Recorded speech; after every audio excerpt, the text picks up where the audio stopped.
یہ لگا صحیح سے لگانا ٹائٹ کر.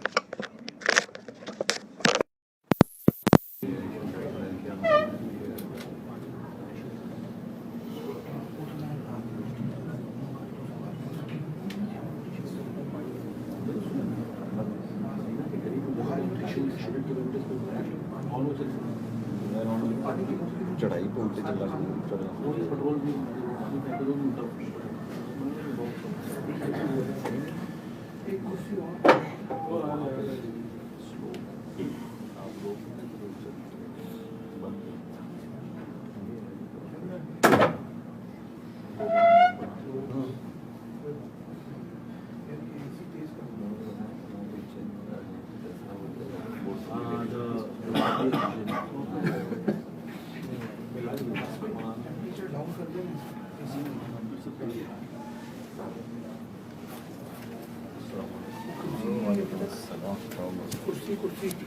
آگے آ جائیں قریب تو ٹھیک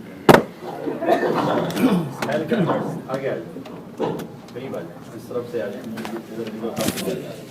آگے تو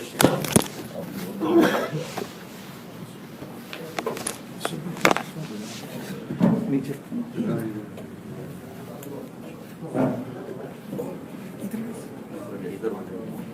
پیچھے آ جائیں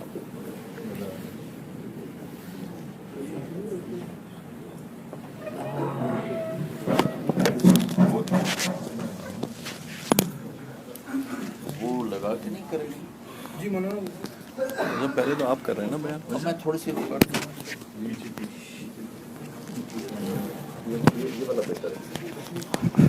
یہ تو اس کا ہے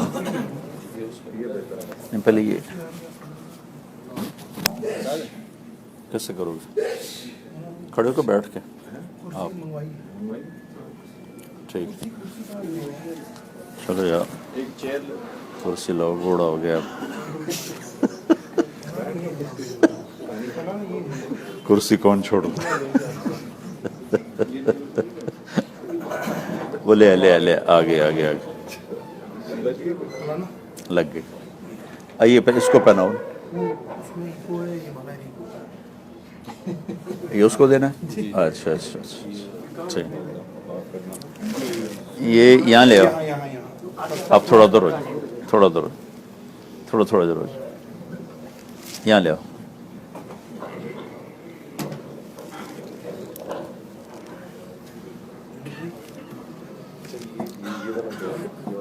ہاں یہ بھی آپ نے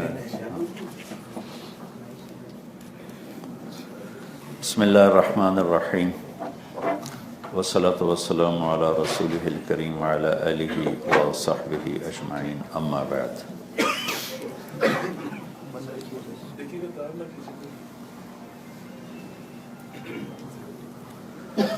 ارکان حج میں اب صرف طواف وداع باقی ہے اور جن کی صحیح رہ گئی ہے میرے جیسوں کی ان کی سعی باقی ہے. اس کے علاوہ اب باقی چیزیں اللہ کے فضل و کرم سے مکمل ہو چکی ہیں. پھر اپنے اپنی ترتیب کے مطابق مدینے کی طرف جانا ہوگا. تو کل انشاءاللہ امید ہے ہماری شفٹنگ ہو جائے گی ہوٹل میں. وہاں پھر ایسے ہمارا مل بیٹھنا وہاں کوئی ایسی شکل ہے نہیں. تو میں شفٹنگ سے پہلے مدینے کے بارے میں تھوڑا سا ہر دفعہ بتایا کرتا ہوں. تو ابھی جنید بھائی اسی سے متعلق کچھ ہمیں کلام سنائیں گے, اللہ کی حمد, اللہ کے نبی کی نعت. پھر اس کے بعد میں آپ کو تھوڑا سا اختصار سے مدینے کی اہمیت, آپ کی شفٹنگ ساری تھوڑی بتا دوں. جی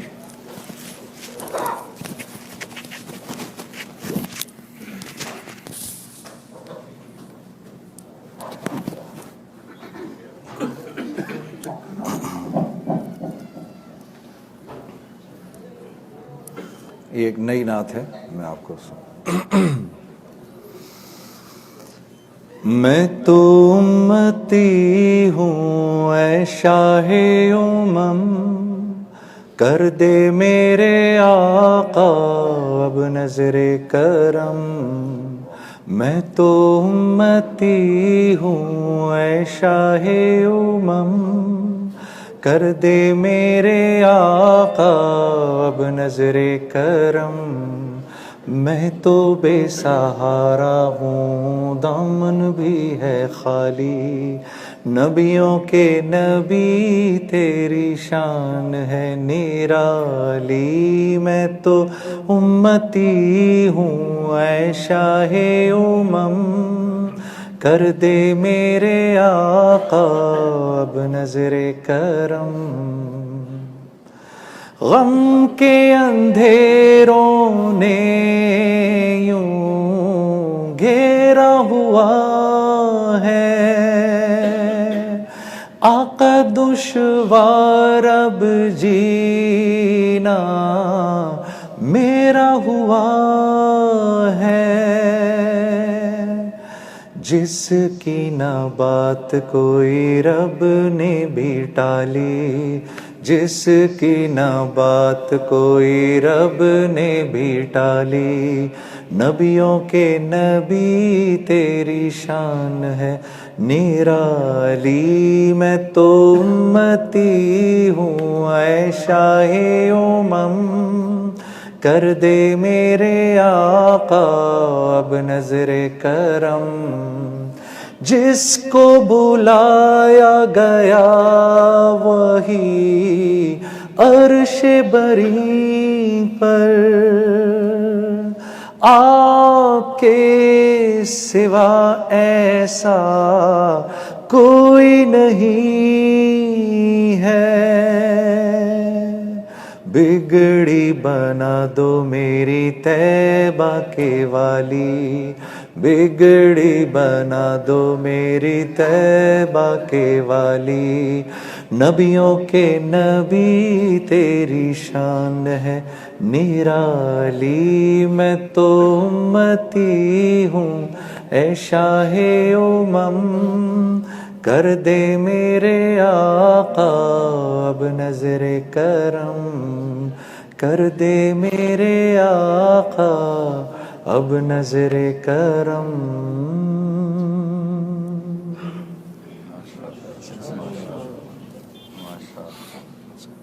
وہ سنا دیں محمد کا روزہ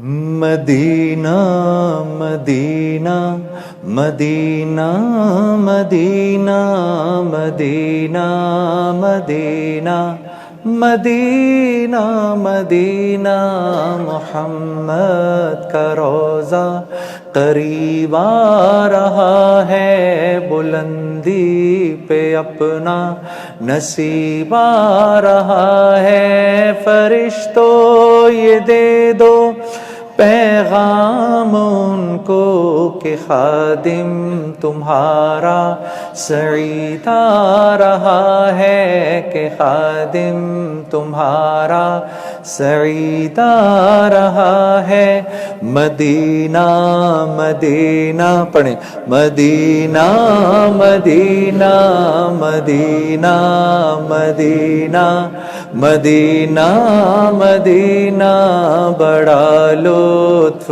دیتا ہے نام مدینہ بڑا لطف دیتا ہے نام مدینہ وفا تم نہ دیکھو گے ہرگز کسی میں زمانہ وہ ایسا قریب آ رہا ہے حفاظت کرو اپنے ایمان و دی کی زمانہ بہت ہی عجیب آ رہا ہے محمد کا روزہ قریب آ رہا ہے بلند فرشتوں یہ دے دو پیغام ان کو کہ خادم تمہارا سعید آ رہا ہے کہ خادم تمہارا سعید آ رہا ہے. ایک آواز ہو کر مدینہ مدینہ مدینہ مدینہ مدینہ مدینہ مدینہ مدینہ بڑا لطف دیتا ہے نام مدینہ, بڑا لطف دیتا ہے نام مدینہ. تمہیں کچھ خبر ہے کہاں جا رہا ہوں, تمہیں کچھ خبر ہے کہاں جا رہا ہوں, رسول خدا ہے وہاں جا رہا ہوں. تمہیں کچھ خبر ہے میں کیا پا رہا ہوں, محبت کا ان کی مزہ پا رہا ہوں. چلو جا کے رہنا مدینے میں اب تو, چلو جا کے رہنا مدینے میں اب تو, کہ اسلام بہت ہی غریب آ رہا ہے, قیامت کا منظر قریب آ رہا ہے. فرشتوں یہ دے دو پیغام ان کو کہ خادم تمہارا سعید آ رہا ہے, کہ خادم تمہارا سعید آ رہا ہے. محمد کا روضہ قریب آ رہا ہے.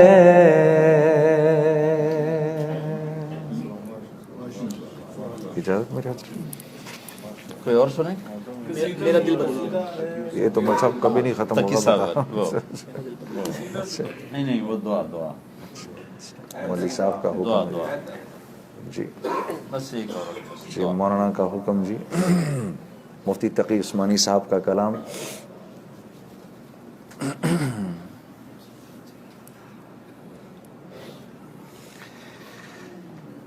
الہی تیری چوکھٹ پر بھکاری بن کے آیا ہوں, الہی تیری چوکھٹ پر بھکاری بن کے آیا ہوں. سراپا فقر ہوں, عجز و ندامت ساتھ لایا ہوں.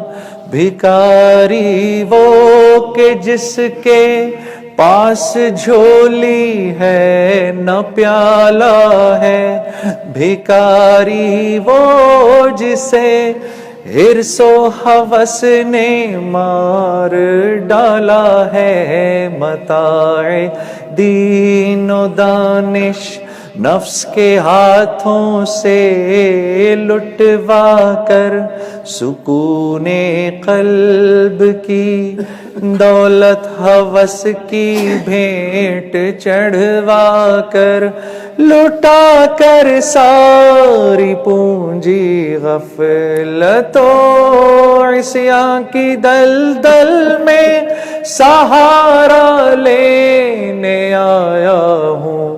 تیرے کعبے کے آنچل میں سہارا لینے آیا ہوں.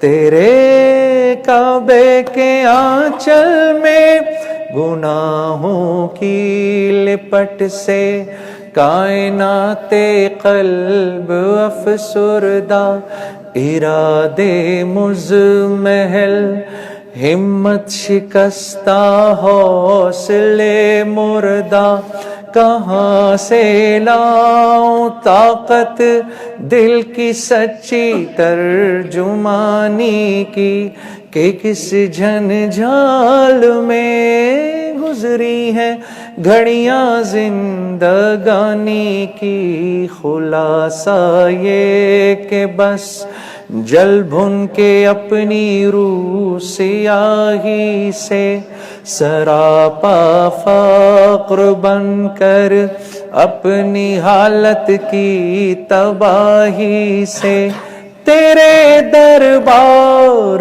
میں لایا ہوں اپنی اب زبوں حالی تیری چوکھٹ کے لائق ہر امر سے ہاتھ ہیں خالی تیری چوکھٹ کے لائق ہر امر سے ہاتھ ہیں خالی یہ آنکھیں خشک ہیں یا رب انہیں رونا نہیں آتا سلگتے داغ ہیں دل میں جنہیں دھونا نہیں آتا الہی تیری چوکھٹ پر بھکاری بن کے آیا ہوں سراپا فقر ہوں عز و ندامت ساتھ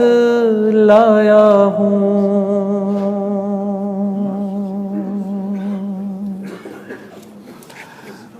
آپ کے ساتھ بیٹھنے کا یہ فائدہ ہے کہ جان جلدی چھٹ جاتی ہے. اچھا بس یہ بتائیے بھائی دو شاپ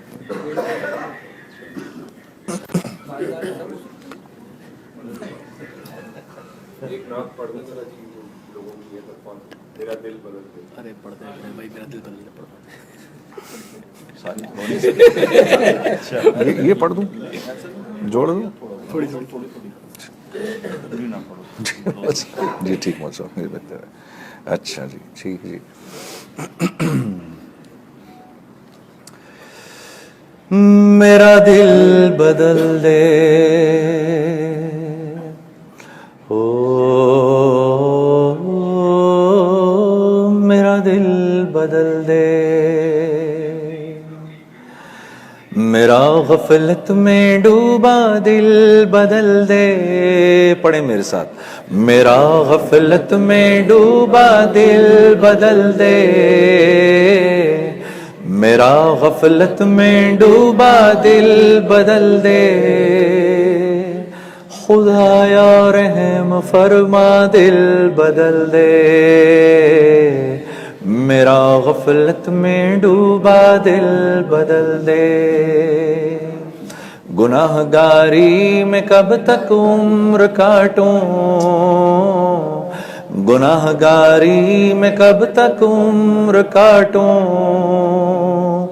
بدل دے میرا رستہ دل بدل دے میرا غفلت میں ڈوبا دل بدل دے بنا لے اپنا بندہ دل بدل دے بنا لے اپنا بندہ دل بدل دے بس ایک یہی تمنا دل بدل دے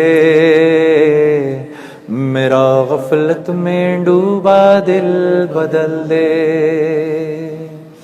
میں وحدت پلا مخمور کر دے میں وحدت پلا مخمور کر دے محبت کے نشے میں چور کر دے میرا غفلت میں ڈوبا دل بدل دے ہو میرا غفلت میں ڈوبا دل بدل دے میرا دل بدل دے میرا دل بدل دے مولایا صلی وسلم دائما ابدا علی حبیبک خیر الخلق کلہم مولایا صلی وسلم دائما ابدا علی حبیبک خیر الخلق کلہم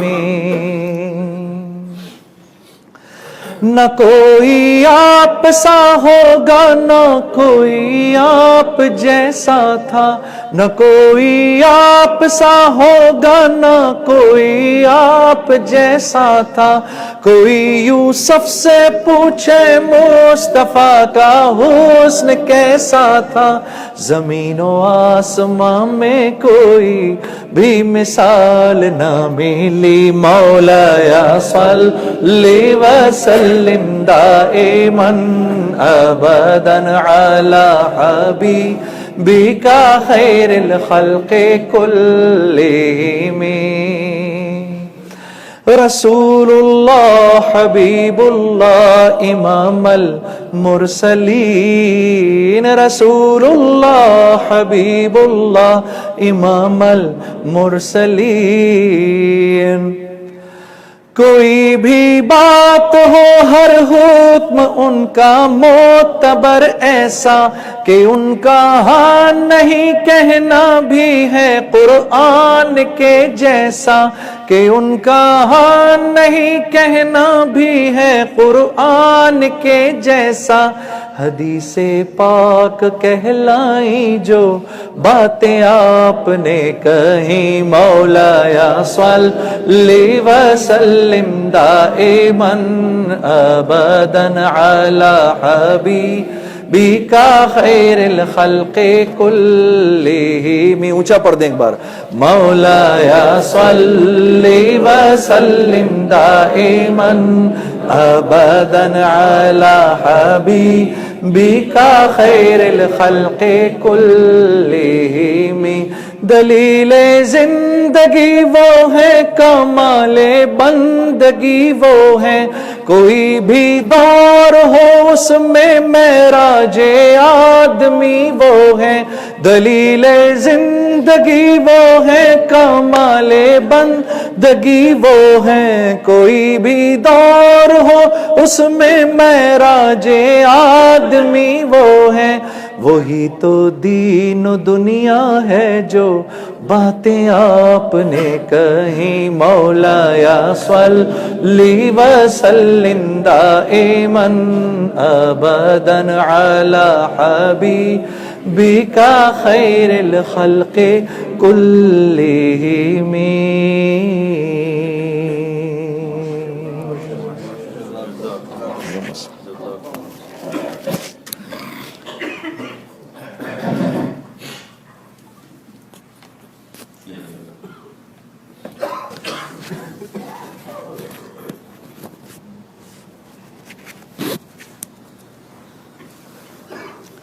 بسم اللہ الرحمن الرحیم والصلاة والسلام علی رسولہ الکریم وعلی آلہ وصحبہ اجمعین.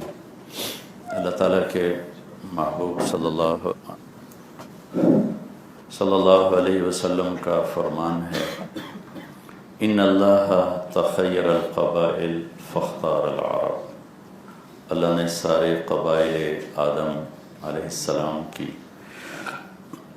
چھانٹی فرمائی اور اس میں سے عربوں کا انتخاب کیا. ثم تخیر العرب فاختار مضر. پھر سارے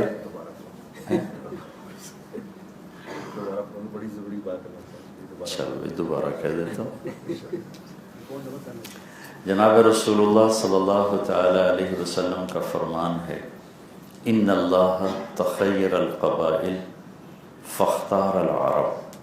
سارے نسل انسانی کے قبائل میں سے اللہ نے عربوں کو چھانٹا. ثم تخیر العرب فاختار مضر. پھر قبائل عرب میں سے اللہ نے مضر کو منتخب کیا. ثم تخیر مضر. پھر مضر کی چھانٹی کی. فاختار قریش. اس میں سے قریش کا انتخاب کیا. ثم تخیر قریش. پھر قریش کی چھانٹی کی. فاختار ہاشم. پھر اللہ نے اس میں سے ہاشم کا انتخاب کیا. ثم تخیر ہاشم فاختارنی فانا خیرکم ابا ونفسا. پھر اللہ تعالیٰ نے ہاشم کی اولاد کی چھانٹی کی. اس میں سے اللہ نے میرا انتخاب کیا. میں اس کائنات میں سب سے عالی نسب ہوں اور سب سے عالی خاندان ہوں. آپ نے فرمایا میرے والد عبداللہ سے آدم تک کسی سے کبھی زنا نہیں ہوا، چاہے کوئی بھی زمانہ تھا، کوئی بھی دور تھا، سب پاک دامن تھے، سب پاک دامن تھے۔ تو اللہ تعالیٰ نے اپنے حبیب کو ساری کائنات میں سے الگ کر کے منتخب کیا۔ اچھا، جس کو جتنا قرب دیتا ہے اتنا ہی بوجھ بھی ڈالتا ہے، اتنا ہی آزمائش میں بھی ڈالتا ہے۔ ایک ماں باپ جو 4 بچوں کے والدین ہیں، ان کے بچے ذرا دائیں بائیں ہو جائیں تو ان کی نیندیں حرام ہو جاتی ہیں۔ تو جس ہستی کے اوپر 7 بر اعظم کے سارے انسان، سارے جنات، قیامت تک آنے والی نسلوں کا بوجھ ہو، ان کے دل کی کیا کیفیت ہو، اسے کون محسوس کر سکتا۔ تو خیر، اللہ تعالیٰ یہاں کی حاضر بھی قبول فرمائے، جہاں جا رہے ہیں وہاں بھی قبول فرمائے۔ آپ کو یہاں 13 برس ہو چکے مکہ میں۔ 2 بڑے سہارے تھے، باہر چچا اور اندر حضرت خدیجہ۔ دونوں کا 10ویں سال نبوت کے انتقال ہو گیا، 10 دن آگے پیچھے۔ پہلے چچا دنیا سے تشریف لے گئے، پھر بیگم حضرت خدیجہ رضی اللہ تعالیٰ تشریف لے گئے، تو اب تنہا ہو گئے۔ تو اس سے پہلے آپ پہ کوئی ہاتھ نہیں اٹھاتا تھا، آپ کے چچا کا ایک شیلٹر تھا، کوئی ہاتھ، ویسے گالی گلوچ، برا بھلا کہنا، تانے دینا۔ اب کے چچا کے جانے کے بعد ابو لہب بنو ہاشم کا سردار بنا۔ اس نے ایک دفعہ تو غیرت میں اعلان کیا کہ اب میں بھی تیری ویسی کفالت کروں گا جیسے میرا بھائی کرتا تھا۔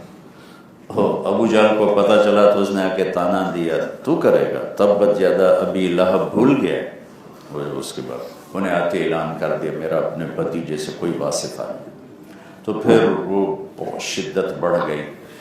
اب شام کو جب گھر لوٹتے تو کہتے ما اسرا ما وجدنا فقدک یا عم، ارے میرے چچا، تیرے جانے کی کمی بڑی جلدی محسوس ہونے لگی، کوئی حفاظت ہی کوئی۔ پھر اب طائف تشریف لے گئے، وہاں جو آپ نے تکلیف اٹھائی، خود آپ نے ارشاد فرمایا کہ جتنی تکلیف میں نے طائف اٹھائی اور کہیں نہیں اٹھائی۔ واپسی پر آپ مکہ سے باہر ٹھہرے اور زید بن حارثہ آپ کے غلام تھے، ان کو سہیل بن عمر کے پاس بھیجا کہ مجھے پناہ دو، میں مکے میں آنا چاہتا ہوں۔ اس نے انکار کر دیا۔ پھر صفوان بن امیہ کو پیغام بھیجا، اس نے انکار کر دیا۔ پھر اخنس بن شریح کو پیغام بھیجا، اس نے بھی انکار کر دیا۔ پھر آپ نے مطعم بن عدی کو پیغام بھیجا، تو وہ اپنے بچوں کو لے کر آیا اور آپ کو اپنے ساتھ حرم میں آ کے اعلان کیا کہ آج کے بعد یہ میری حفاظت میں، میرے ذمے میں۔ ابو جہل نے یوں کیا، اپنی سرداری کے بلبوتے پر کہہ رہے ہو یا اس کا کلمہ پڑھ کے؟ کہا نہیں، میں نے اس کا کلمہ کوئی نہیں پڑھا، اپنی سرداری کا۔ ٹھیک، ہم تیری پناہ کو قبول کرتے۔ اس طرح آپ مکے میں انٹر ہوئے۔ اتنی بڑی ہستی ہیں، اللہ نے بڑی گھاٹیوں سے گزارا کہ نظام کائنات ایسا ہی ہے کہ رنگ لاتی ہے حنا پتھر پہ گھس جانے کے بعد۔ تو اب آپ کو کوشش ہوئی کہ میں یہاں سے ہجرت کر جاؤں، تو ہر سال حج میں آپ قبائل کو دعوت دیتے کہ مجھے اپنے ساتھ لے جاؤ۔ کوئی قبول نہیں کرتا تھا، بلکہ بہت برا سلوک کرتے تھے۔ آگے آگے آپ ہوتے، پیچھے پیچھے ابو لہب ہوتا، یہ پاگل ہے، دیوانہ ہے، اس کی نہ مانو، اس کی نہ مانو، جادوگر ہے۔ تو اس زمانے میں قبیلہ، قوم، یہ بڑا طاقتور سسٹم تھا۔ تو وہ کہتے جب تیری قوم، تیرا قبیلہ تیرا مخالف ہے، ہم تجھے لے کے کیا کریں؟ تو نبوت کا 11واں سال تھا، اور یہ اس کو ہم بڑا شیطان کہتے ہیں، رات کا وقت تھا۔ تو اکتوبر کا مہینہ تھا، آپ کو 6 نوجوان ملے مدینہ کے، جو اس وقت یثرب کہلاتا تھا. آپ نے ان سے کہا میری بات سنو گے؟ کون؟ میں اللہ کا نبی ہوں. سناؤ. تو آپ نے کہا وَإِذْ قَالَ إِبْرَاهِيمُ رَبِّ اجْعَلْ هَذَا الْبَلَدَ آمِنًا وَاجْنُبْنِي وَبَنِيَّ أَن نَّعْبُدَ الْأَصْنَامَ سے لے کر سورہ ابراہیم کے آخری 2 رکوع سنائے. آپس میں کہنے لگے یہ کلام انسانی تو لگتا نہیں. عرب تھے نا، پہچانتے تھے. یہ وہ نبی تو نہیں جو یہودی ہمیں ڈراتے رہتے ہیں کہ ایک نبی آنے والا ہے اور ہم اس پر ایمان لائیں گے، پھر ہم تم سے قتال کریں گے، قتل کریں گے. تو آپس میں کہنے لگے لگتا تو وہی ہے. کہنے لگے چلو یہودیوں سے پہلے کلمہ پڑھ لو تاکہ ہم ان کے ساتھی بن جائیں. تو یہ 6 نوجوان کلمہ پڑھ گئے. ابو الحسن بن تیہان، عبداللہ بن رواحہ، عبادہ بن صامت، اسعد بن زرارہ، سعد بن الربیع، نعمان بن حارثہ. 3 اوس کے، 3 خزرج. نصیب ان کا تھا. موسیٰ علیہ السلام جب حج کرنے آئے، یہ جگہ آباد کیسی ہوئی؟ موسیٰ علیہ السلام جب حج کرنے آئے، واپس جا رہے ہیں، مدینہ سے گزرے، آپ کے 3 صحابہ بڑے علماء، قریظہ، نذیر اور قینقاع، یہ بھائی تھے. یہ کہنے لگے یہ وہ جگہ لگتی ہے جہاں آخری نبی آئے گا، ایسی پہچان. تو موسیٰ علیہ السلام سے کہنے لگے اجازت ہو تو ہم یہاں رہ جائیں تاکہ ہماری نسلیں جب وہ آئیں گے تو ان پر ایمان لائیں گے. اجازت دیتے. آگے چلے تو خیبر سے گزرے. وہاں کچھ لوگوں نے، چونکہ خیبر اور مدینے کا جغرافیہ میں گیا ہوں، خیبر بھی گیا ہوں، مدینہ ملتا جلتا، تو کچھ موسیٰ علیہ السلام کے صحابہ نے اس کو سمجھا کہ یہ وہ جگہ ہے، تو اجازت لے کر وہ وہاں آباد ہو گئے. اس طرح یہ آبادی چلی اور اس کا نام رکھا گیا یثرب. یثرب کہتے ہیں غم کو. غم، وطن چھوڑا، گھر بار چھوڑا، اپنے قوم قبیلے کو چھوڑ کے 3 خاندانی آ کے بیٹھ گئے، تو اسی کی مناسبت سے اس کا نام یثرب، غم. میرے نبی نے اس کا نام بدل کے مدینہ رکھ دیا، چونکہ آپ غلط نام کو فوراً بدل دیتے تھے. بہت نام کا بہت خیال کرتے تھے. ایک چھوٹا سا واقعہ ہے. آپ نے ایک شخص سے کہا اب بکری کا دودھ نکال کے لاؤ. جب وہ کھڑا ہوا تو آپ نے کہا تیرا نام کیا ہے؟ کہا جی میرا نام ہے حرب، لڑائی. آپ نے کہا بھائی تو بیٹھ جا. دوسرا جی میں لاؤں؟ کہا جاؤ. ہاں تیرا نام کیا ہے؟ کہا جی مرہ. مرہ کہتے ہیں کڑوے کو. آپ میں تم ہی بیٹھ جا. تیسرا کھڑا کہ جی میں جاؤں؟ کہا تیرا نام؟ کہا جی یعیش. یعیش زندہ باد، زندہ باد، قریب قریب ترجمہ. ہاں تم جاؤ. اتنا خیال فرماتے تھے. ایک سفر سے واپسی ہو رہی، جہاد کا سفر ہے، صحابہ کی پوری جماعت ساتھ ہے. سامنے راستہ 2 پہاڑوں میں آ گئے. تو آپ نے لوگوں سے پوچھا مقامی، ان پہاڑوں کا کوئی نام ہے یا بے نام ہے؟ کہا جی نام ہے. کہا اس کا نام ہے فازع، اس کا نام ہے مخزی. فازع بدنام کرنے والا اور مخزی ذلیل کرنے والا.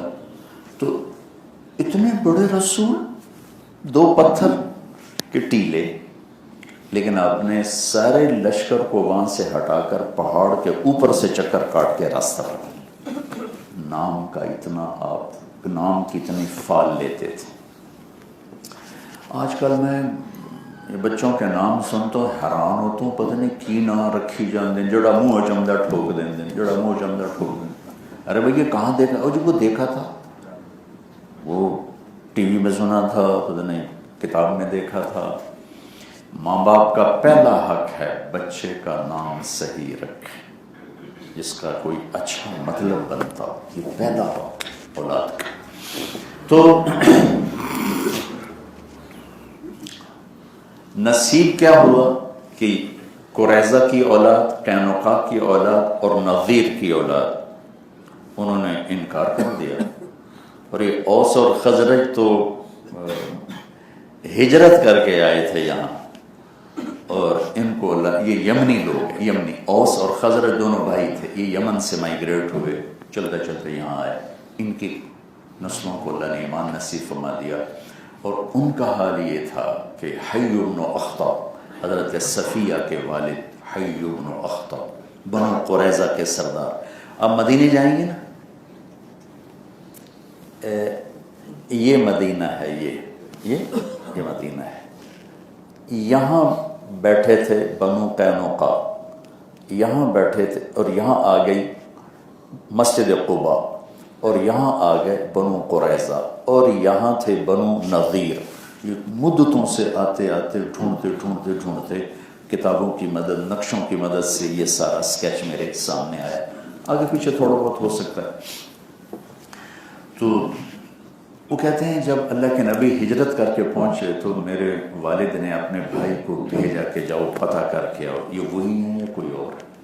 تو وہ شام کو تھکے ہوئے آئے کہ میرے چچا مجھ سے بہت پیار کرتے تھے، جب وہ میں آتی تو ایک دم مجھے اٹھا لیتے، گود میں پیار کرتے۔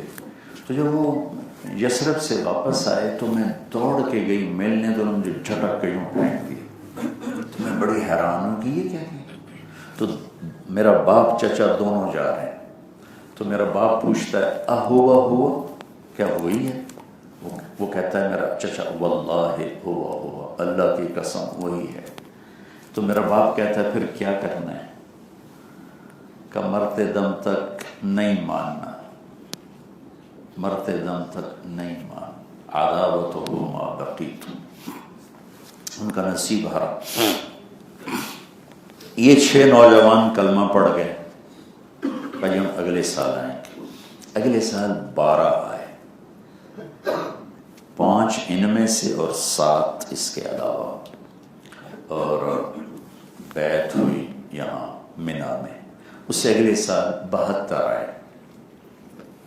ہم یہاں سے رمی کرنے جا رہے تھے، جو پل پہ چڑھے ہوں گے، پتہ نہیں ان کی نظر پڑی کہ نہیں، دائیں طرف ایک پرانی سی چھوٹی سی ایک عمارت کھڑی تھی، ویسے کنگرے بنے ہوئے تھے، جس کو کسی کی نظر پڑی اس پر؟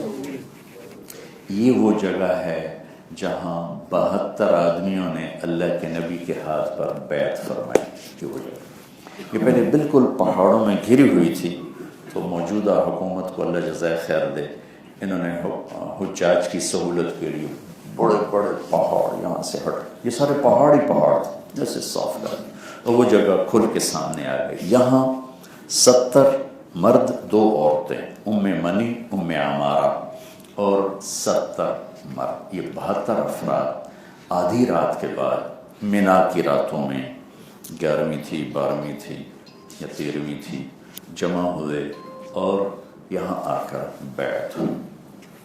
حضرت عباس آپ کے چچا بھی ساتھ تھے، تو حضرت عباس کہنے لگے کہ یثرب والو ایک بات سوچ لو، لے جا رہے ہو تو سارا عرب دشمن بنے گا، ان کی اس کا مقابلہ کر سکتے ہو تو لے جاؤ، اور اگر چھوڑ دینا ہے تو آج ہی چھوڑ دو۔ تو برا بن معرور یہ کھڑے ہوئے کہ یا رسول اللہ اجازت ہو تو میں جواب دوں، آپ کے چچا کی شان میں کوئی گستاخی بھی نہیں کروں گا، جواب بھی دوں گا۔ تو آپ نے کہا جواب دو۔ تو وہ کہنے لگے کہ عباس چوڑیاں ہم نے بھی نہیں پہنی آج تک، ہمارا نغمہ بھی تلواروں کی جھنکاری ہے، جب عرب آئے گا تو انہیں پتہ چلے گا کہ مردوں سے پالا پڑا ہے عورتوں سے نہیں۔ اور کسی ایسے شخص کا کلمہ پڑھنا جس کو اس کا خاندان نہ مانے کتنا مشکل کام ہے، جب یہ کر لیں تو وہ بھی کر لیں گے۔ تو آپ بڑے خوش ہو گئے۔ تو وہ کہنے لگے یا رسول اللہ آپ بتائیے آپ کی شرطیں کیا ہیں؟ آپ نے کہا تطیعوننی فی المنشط والمکرہ، میرے اوپر میری مانو گے چاہے جی چاہے نہ چاہے، وتمنعونی، میری حفاظت کرو گے جیسی اپنے جان مال کی کرتے، وتنفقون علی فی العسر والیسر، اور میرے کہنے پر مال خرچ کرو گے تنگی میں بھی اور فراخی میں بھی، تأمرون بالمعروف وتنہون عن المنکر، بھلائی پھیلاؤ گے برائی مٹاؤ گے، وتجاہدون فی سبیل اللہ، پر میرے پیغام کو لے کر دنیا میں بھی جا کے جہاد کرو گے، ولا تخافون فی اللہ لومۃ لائم، پھر میری اور میرے رب کی ماننے میں جب لان تان آئے تو پھر اس کو برداشت کرو گے۔ میں نے کہا یہ تو مسئلہ ہی کوئی، ہاتھ بڑھائیں۔ جب آپ نے ہاتھ بڑھایا تو ایک انصاری صحابی کھڑے ہو، ٹھہر جاؤ، اپنی قوم سے کہا ٹھہر جاؤ، ان کا نام بھی عباس ہے، عباس بن مرداس۔ کہنے لگے دیکھو یہ ہستی اپنی قوم میں ہے، ان کی قوم اچھا کرے برا کرے ان پر کوئی بڑا عیب نہیں آئے گا، لیکن ہم پرائی قوم ہیں، ان کو لے کے جا رہے ہیں، اور یہ یاد رکھنا کل تمہارے بچے یتیم ہوں گے، تمہاری عورتیں بیوہ ہوں گی، تمہارے باغ اجڑیں گے، گھر لٹیں گے، لے جانا ہے تو یہ سب کچھ ہوگا، اس کے لیے تیار ہو جاؤ، اگر وہ برداشت نہیں تو ابھی چھوڑ دو۔ تو ابو الحسن بن تیہان کھڑے ہوئے کہ یا رسول اللہ، یہ جو ہمیں عباس ڈرا رہا ہے، اگر ایسا ہو بھی جائے تو پھر ہمیں ملے گا کیا؟ تو آپ نے فرمایا تمہیں جنت ملے گا، پھر تو گل ہی کوئی، ہاتھ بڑھا۔ تو سب سے پہلے ابو الحسن نے آپ کے ہاتھ پر ہاتھ، یا برا بن مارو، 70 آدمیوں نے بیعت، عورتیں آگے بڑھیں، اپنی میں عورتوں کو ہاتھ نہیں لگاتا، تمہاری زبانی بیعت ہے۔ تو اس کے بعد آپ نے فرمایا کہ اب آپ، یا رسول اللہ اب آپ ہمارے پاس تشریف لائیں، کہ جب میرا اللہ کہے گا تب آؤں گا، ابھی آپ لوگ واپس چلے جاؤ۔ تو ابو الحسن کھڑے ہوئے، یا رسول اللہ ایک بات ابھی کلیئر ہو جانی چاہیے۔ آپ نے کہا کیا؟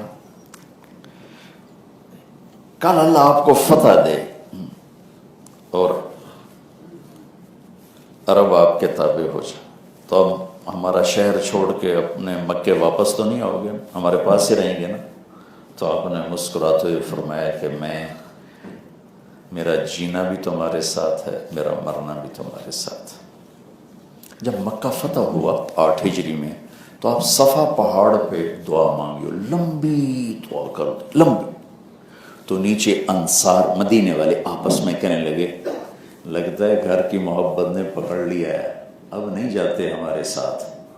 تو جبریل آ گئے، یا رسول اللہ مدینے والے بدگمان ہو رہے، بدگمان ہو رہے۔ تو آپ ایک دم ایسے یا معاشر الانصار ما اسمی اذن، اے مدینے والے جانتے نہیں ہو میرا نام کیا ہے، میں کون ہوں؟ میں اللہ کا رسول ہوں، میں تمہیں عہد دے چکا ہوں، میرا مرنا بھی تمہارے ساتھ ہے، میرا جینا بھی تمہارے ساتھ ہے۔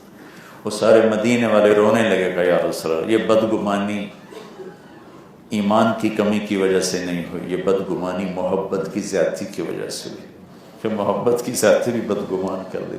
تو آپ نے کہا ہاں اللہ اس کا رسول تمہارا عذر قبول کرتے ہیں، تمہارا عذر قبول کرتے ہیں۔ تو نبوت کے 14ویں سال ہجرت کی اجازت ہوگی، 1 2 3۔ سب سے پہلے مہاجر ابو سلمہ رضی اللہ عنہ، سب سے پہلے، جن کی بیگم ہیں ام سلمہ رضی اللہ عنہ، جن کے انتقال کے بعد پھر ام سلمہ سے ہمارے نبی نے شادی کی۔ اور سب سے آخری مہاجر ہیں حضرت عباس رضی اللہ عنہ، جو مکہ سے ہجرت کر کے مدینہ جا رہے تھے، اور عثفان پر آ کر اللہ کے نبی کے لشکر سے ملاقات ہوئی۔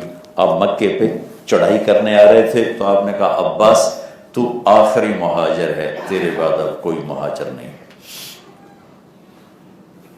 تو ابو بکر نے اجازت مانگی کہ میں چلا جاؤں، کہا نہیں تم نہیں جا سکتے، کہا آپ کے ساتھ جاؤں گا، کہا میرے ساتھ جاؤں۔ سب سے انوکھی ہجرت حضرت عمر نے کی، ہتھیار سجائے، تلوار، نیزہ، تیر، کمان، زرہ، بیت اللہ کا طواف کیا، اور قریش کی مجلس میں آ کر کھڑے ہو گئے۔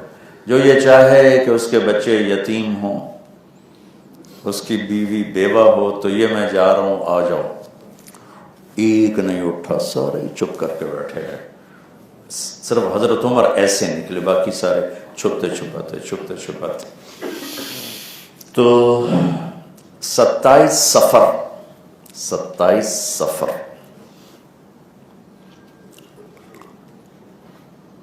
نبوت کا 14واں سال، شب جمعہ، اور ستمبر کی 13 تاریخ 622 عیسوی، آپ نے ابو بکر کو بلا کے فرمایا آج ہماری بھی روانگی ہے.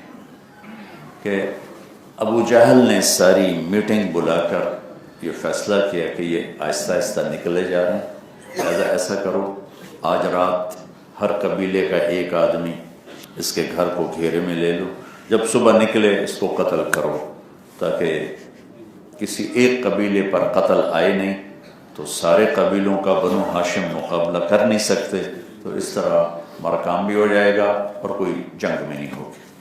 جبریل نے آ کر کے کہ آج آپ نے نکلنا ہے. آپ نے حضرت علی کو اپنے بستر پر لٹایا. ستمبر کا مہینہ تھا، گرمی تھی اور چادر اوڑھا تھی، اور آپ باہر نکلے اور یہ آیت پڑھی وجعلنا من بین ایدیہم سدا ومن خلفہم سدا فغشیناہم فہم لا یبصرون. ہم نے ان کے آگے پیچھے دیوار کھڑی کر دی، اندھا کر دیا، نظر نہیں آتا. باہر نکلے تو شیطان نے نعرہ لگا، وہ اندھے ہو گئے.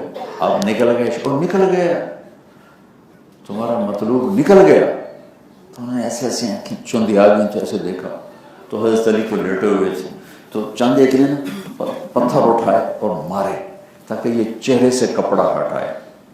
تو پتھر لگتے رہے، حضرت علی ہائے ہائے کرتے رہے، کپڑا نہیں ہٹایا. صبح جب ہوئی حضرت علی اٹھے. اچھا دیکھو اس جاہلیت کی انتہا ہے، گھر میں گھس کے قتل نہیں کرتے تھے، گھر میں داخل ہو کے کسی کو قتل نہیں، اس لیے تو باہر کھڑے تھے، اندر نہیں گئے. نہ عورت پہ ہاتھ اٹھاتے تھے نہ بچے پر، اور گھر کے اندر جا کے وار نہیں کرتے تھے، باہر للکار کے وار کرتے تھے. لہذا وہ انتظار کرتے تھے. جب حضرت علی اٹھے تو انہوں نے پٹائی شروع کر دی. کہ لگا ہمیں تو رات ہی شک پڑ گیا تھا کہ یہ محمد نہیں ہے، کہ اس کو تو جتنے مرضی پتھر مار وہ ہائے نہیں کرتا تھا، تو ساری رات ہائے ہائے کرتا رہا. ہمیں شک تو پڑ گیا تھا کہ یہ وہ نہیں ہے. بتا کدھر ہے؟ کہ مجھے کیا پتا، میں تو اندر پڑا ہوں. تو ابو بکر رضی اللہ تعالیٰ عنہ نے عرض کیا، یہاں سے قریب ہے غار ثور، جبل ثور. تو یہ یمن کا راستہ ہے اور ادھر مدینے کا راستہ، یعنی یوں آپ ادھر، ابو بکر ادھر لے کے گئے. یا رسول اللہ پہلے میں نے ایک غار ڈھونڈا ہے، پہلے ہم وہاں جا کے چھپتے ہیں، جب ہماری تلاش مدھم پڑ جائے گی پھر ہم چلیں. تو میرا نبی پنجوں پہ چل رہے تھے، پنجوں پر، کہ پاؤں اگر پورا پڑ گیا تو کھوجی نشان کو دیکھتا ہوا پہنچ نہ جائے. ہمارے بچپن میں، ہم دیہاتی لوگ ہیں، یہ کھوجی ایک علم تھا جو میں نے اپنی آنکھوں سے دیکھا ہے، کہ کچی سڑکیں ہوتی تھیں نا، وہ پاؤں کو دیکھتے دیکھتے دیکھتے دیکھتے اگر 100 میل بھی پاؤں کا نشان پہنچ جاتے تھے. میرے دادا کے چھوٹے بھائی کے اونٹ چوری ہو گیا. اونٹ چوری ہونا کوئی بڑی بات نہیں تھی، لیکن یہ ذلت کی بات تھی کہ ایک بڑے سردار کا اونٹ چوری ہو گیا. یہ ذلت کی بات. اٹھ تو ہمیں جتنے مرضی چوری ہو جاتی. یہ میں آپ کو اپنے گھر کا واقعہ بتا. میرے دادا نے کھوجی ساتھ لیے اور اس پاؤں کے نشان پر چلتے چلتے چلتے دیرہ غازی خان کراس کر کے چوٹی پہنچے. چوٹی میں جا کر اونٹ مل گیا. یہ کوئی 200 کلومیٹر کا سفر تھا، کچی سڑکیں تھیں. یہ اتنا بڑا علم تھا، یہ اتنا بڑا علم تھا. جب وہ لغاری سردار تھا اس کے پاس پہنچے، کہا میاں میرا اونٹ آیا تیرے کو. اسا کہ آیا تھا پر میں چوری کدی واپس نہیں کی تھی. تو کہنے لگا کتوں آئے؟ میں کہا میں تلمبے آیا. میاں گانے نو جاننا ہے؟ میرے پردادا. گہنا کہتے ہیں جو گلے کا ہار ہوتا ہے. وہ نام تو اس کا غلام محمد تھا، لیکن اب نہیں نا، وہ صفات کی وجہ سے گانا گانا کہلاتا تھا. میاں گانے نو جاننا ہے کہ وہ میرا پیو ہے کہ اچھا پھر اے بھی لے جا تو ایک ہور بھی لے جا، دو اٹھ دینا۔ میرے دادے پوچھے وہ کس لیے؟ کہ ایک دفعہ تلمبے پولیس نے مجھے پکڑ لیا تھا، میں گیا ہوا تھا اپنی ریکی پر، تو میں نے سپاہیوں سے پوچھا کہ یہ تھانے دار کس کی مانتا ہے؟ انہوں نے کہا یہاں ایک زمیندار ہے میاں گانا، اس کی مانتا ہے۔ تو کہا میں نے تیرے باپ کو پیغام بھیجا، ایک سپاہی کیا تو وہ آ گیا، تو میں نے اسے کہا چور میں ہوں لیکن اس علاقے کا نہیں ہوں، باہر کا ہوں، تو مجھے چھڑوا دیا۔ اس نے تھانے دار سے کہا، اس نے مجھے چھوڑ دیا، تیرے باپ کا ایک احسان میرے اوپر ہے، لہذا اپنا اونٹ بھی لے جا اور ایک تحفہ بھی لے با، میں بھی کسی چوری دا لے کے دیتے ہوئے۔ یہ میں نے آپ کو کھوج، اور میرے بچپن میں وہ لوگ زندہ تھے، پتھروں پر نشان تھے اور کھوجی صبح پہنچ گئے، اور صرف پنجوں کا نشان۔ ابو بکر کبھی آگے چلتے، کبھی پیچھے چلتے، کبھی آگے چلتے، کبھی پیچھے چلتے۔ تو آپ نے کہا یہ کیا کر رہے ہو؟ کہ یا رسول اللہ جب خیال آتا ہے کوئی دشمن آگے چھپا ہوا ہوگا تو میں آگے ہو جاتا ہوں، جب خیال آتا ہے کوئی دشمن پیچھے سے وار کر دے گا تو میں پیچھے ہو جاتا ہوں۔ اس طرح کر کے جب پہاڑ پر پہنچے تو انگلیاں پریشر لے لے کر زخمی ہو چکی تھیں، تو اس ایسے پہاڑ ہے سیدھا، تو آپ سے نہیں چڑھا گئے۔ تو ابو بکر نے آپ کو اپنی کمر پر اٹھایا اور سارا پہاڑ لے کر اوپر گئے، اور آپ کو باہر کھڑا کیا، خود اندر گئے، غار صاف کیا، سوراخ بند کیے، پھر کچھ سوراخ باقی تھے، پگڑی اتار کے پھاڑ کے ان کو بند کیا، پھر کچھ باقی تھے، کرتا اتار کے پھاڑ کے ان کو بند کیا۔ ایک سوراخ باقی تھا جس میں سانپ تھا، اس پر اپنی پیڑی کو رکھ دیا۔ یا رسول اللہ تشریف لائے، آپ کو تو اندھیرے میں پتہ نہیں چلا، تھوڑی سی روشنی ہوئی تو آپ نے کہا ہے ابو بکر تیری پگڑی تیرا کرتا کیا ہوا؟ تو انہوں نے دیکھا یا رسول اللہ یہ سوراخ تھے میں نے بند کیے، کوئی تکلیف دہ چیز نہ ہو۔ ایک دم آپ کی آنکھوں میں آنسو آ گیا، آپ نے کہا اللہ میں ابو بکر سے راضی ہوں، تو بھی اس سے راضی ہو جائے اور اس جنت میں میرا ساتھی بنا دے۔ تو اسی وقت جبریل نے آ کر خوشخبری سنائی کہ اللہ ابو بکر سے راضی ہو گئے اور جنت میں آپ کا ساتھی بنا دی۔ صبح کھوجی چلے اس طرف، پاؤں کا نشان ہے، اس سے پہلے اللہ تعالیٰ نے ایک بیل اگائی اور اس میں مکڑیوں کو پھیلا دیا، انہیں جالا تن دیا سارا، اوپر پہنچے تو ابئی وہ کہنے لگا یہ ہیں پاؤں کے آخری نشان۔ ابئی بن خلف کہنے لگا تیرا ستیہ ناس، کیا دیکھ رہے ہو مکڑیوں کا جالا، یہ تو محمد کی پیدائش سے بھی پہلے کا، کدھر لے کے آ گئے؟ مجھے نہیں پتا، میری نظر یہیں تک۔ تو ابو بکر رضی اللہ عنہ گھبرا گئے، یا رسول اللہ اب کیا ہوگا، اب کیا ہوگا؟ ان اللہ معنا، اللہ ہمارے ساتھ۔ تو ابئی بن خلف نے وہیں اس کے نا دہانے پر بیٹھ کے اندر منہ کر کے پیشاب کی۔ تو آپ نے کہا دیکھو اگر یہ ہمیں دیکھتا تو یہاں یہ کام کرتا، ہمارے ان کے درمیان اللہ حائل ہے۔ ایک فرق بتاتا ہوں، موسیٰ علیہ السلام کی قوم نے 40 برس صحبت اٹھائی، 2 نبیوں کی 40 برس، اور معجزے دیکھے موسیٰ علیہ السلام کے ہاتھوں، اللہ کی قدرت۔ سامنے آ گیا سمندر، پیچھے آ گیا فرعون، اور بڑی بڑی 9 نشانیاں دیکھنے کے بعد کہنے لگے انا لمدرکون۔ نہ موسیٰ علیہ السلام کو ان کو یاد رہے، نہ ہارون علیہ السلام یاد رہے، انہیں اپنی پڑ گئی، کہنے لگے موسیٰ مروا دیا نا تو نے ہمیں پہلے ہی پتا تو مروا کے ہی چھوڑے گا۔ یہ ان کی بنو اسرائیل کی اللہ عکاسی کر رہا ہے کہ انہیں اپنی پڑ گئی۔ تو اس پر موسیٰ علیہ السلام کا کلّا کا مطلب ہے ہرگز نہیں، لیکن زبان حال یہ ہے کہ ہونا تو یہی چاہیے، یا تمہیں سمندر ڈبو دے یا تمہیں فرعون مار دے، لیکن ان معی ربی، میرا رب میرے ساتھ ہے، راستہ دکھائے گا۔ جب یہاں قریش اوپر پہنچے تو قرآن کہتا ہے لا تحزن۔ ابوبکر صدیق کو اپنا فکر ہوتا تو قرآن کہتا ہے لا تخف، ابوبکر ڈرو نہیں، اللہ ہمارے ساتھ۔ ابوبکر کو اپنا فکر نہیں تھا، اپنے نبی کا فکر پڑا، اب میرے نبی کا کیا بنے گا؟ تو قرآن نے کہا لا تحزن، غم نہ کر۔ یہ ابوبکر کی شان، جلالت، عظمت کا یہ لفظ ہے۔ لا تحزن.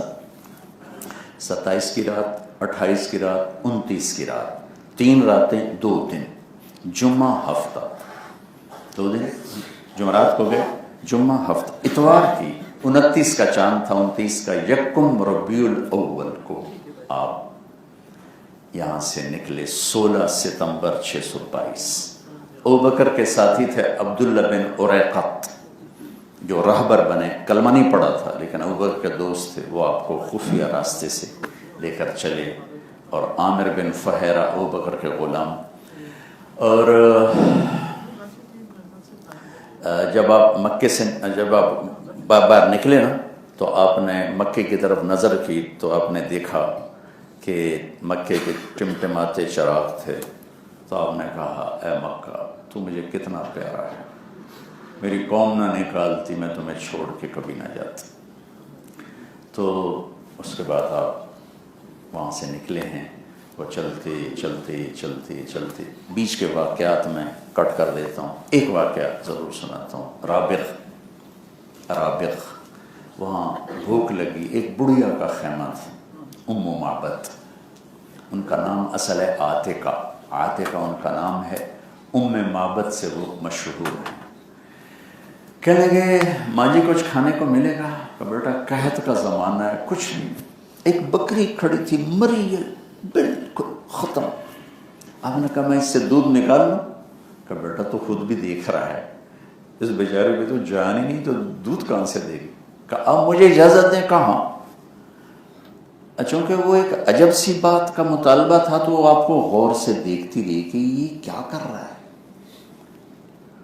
آپ نے اس کو پکڑ کے ایسے تھنوں کو ہاتھ لگایا تو وہ لٹک کے نیچے آ کے ایسے بھر کے، ایک بکری میں 1 پاؤ دودھ ہوتا ہے، آپ نے پورا جگ بھر دیا اور ابوبکر کو پلایا، عامر کو پلایا، عبداللہ کو پلایا، آخر میں خود پیا. پھر دوبارہ نکالا پورا بھر دیا. وہ ماں جی کو دے کے چلے. بکری کی عمر ہوتی ہے 7 سال، ذبح نہ کرو تو خود ہی مر جاتی، 1-8 سال اوپر جی لے گی. یہ بکری 22 برس زندہ رہی اللہ کے نبی کے ہاتھ لگنے کی برکت سے. جب شام کو خامد آیا بکریاں چرا کے تو دودھ، کہنے لگا دودھ کتوں ہے؟ کہنے لگے ایسے بکری جو ہے کہ تیرا دماغ خراب ہے، ایسے خون کو نہیں دودھ کتوں آ گیا؟ کہنے کہ نوجوان آیا تھا بڑا حسین و جمیل، اس کے ہاتھوں میں کوئی چیز تھی جس سے یہ دودھ. تب چونکہ وہ بہت غور سے دیکھ رہی تھی نا تو کہنے لگا سفیلی بتاؤ کیسا تھا؟ تو اب وہ بولی کہ آپ کیسے تھے. کوئی یوسف سے پوچھے مصطفیٰ کا حسن کیسا تھا؟ تو اس میں مجھے یہ واقعہ یاد ہے کہ میں یہ سناؤں گا ان کا. تو انہوں نے کہا رأیت رجلا ظاہر الوضاء ابلج الوجه حسن الخلق لم تعبه ثجلة لم تزري به سعلة في عينيه دعج في صوته صحن في لحيته كثاثة في عنقه سطح وسيم قصيم إن تكلم علاه البهاء وإن سكت علاه الوقار وهو أنذر الثلاثة. کیا الفاظ، سبحان اللہ. آج تک علماء تھکتے چلے آ رہے ہیں ترجمہ کرنے. ذرا اس کی فصاحت کا تھوڑا سا نمونہ دیکھو. کہنے لگے ابو معبد میں تمہیں کیا بتاؤں، مجھے یوں لگا اس کو دیکھ کر جیسے 14ویں کا چاند ہی کپڑے پہن کے زمین پہ آ گیا.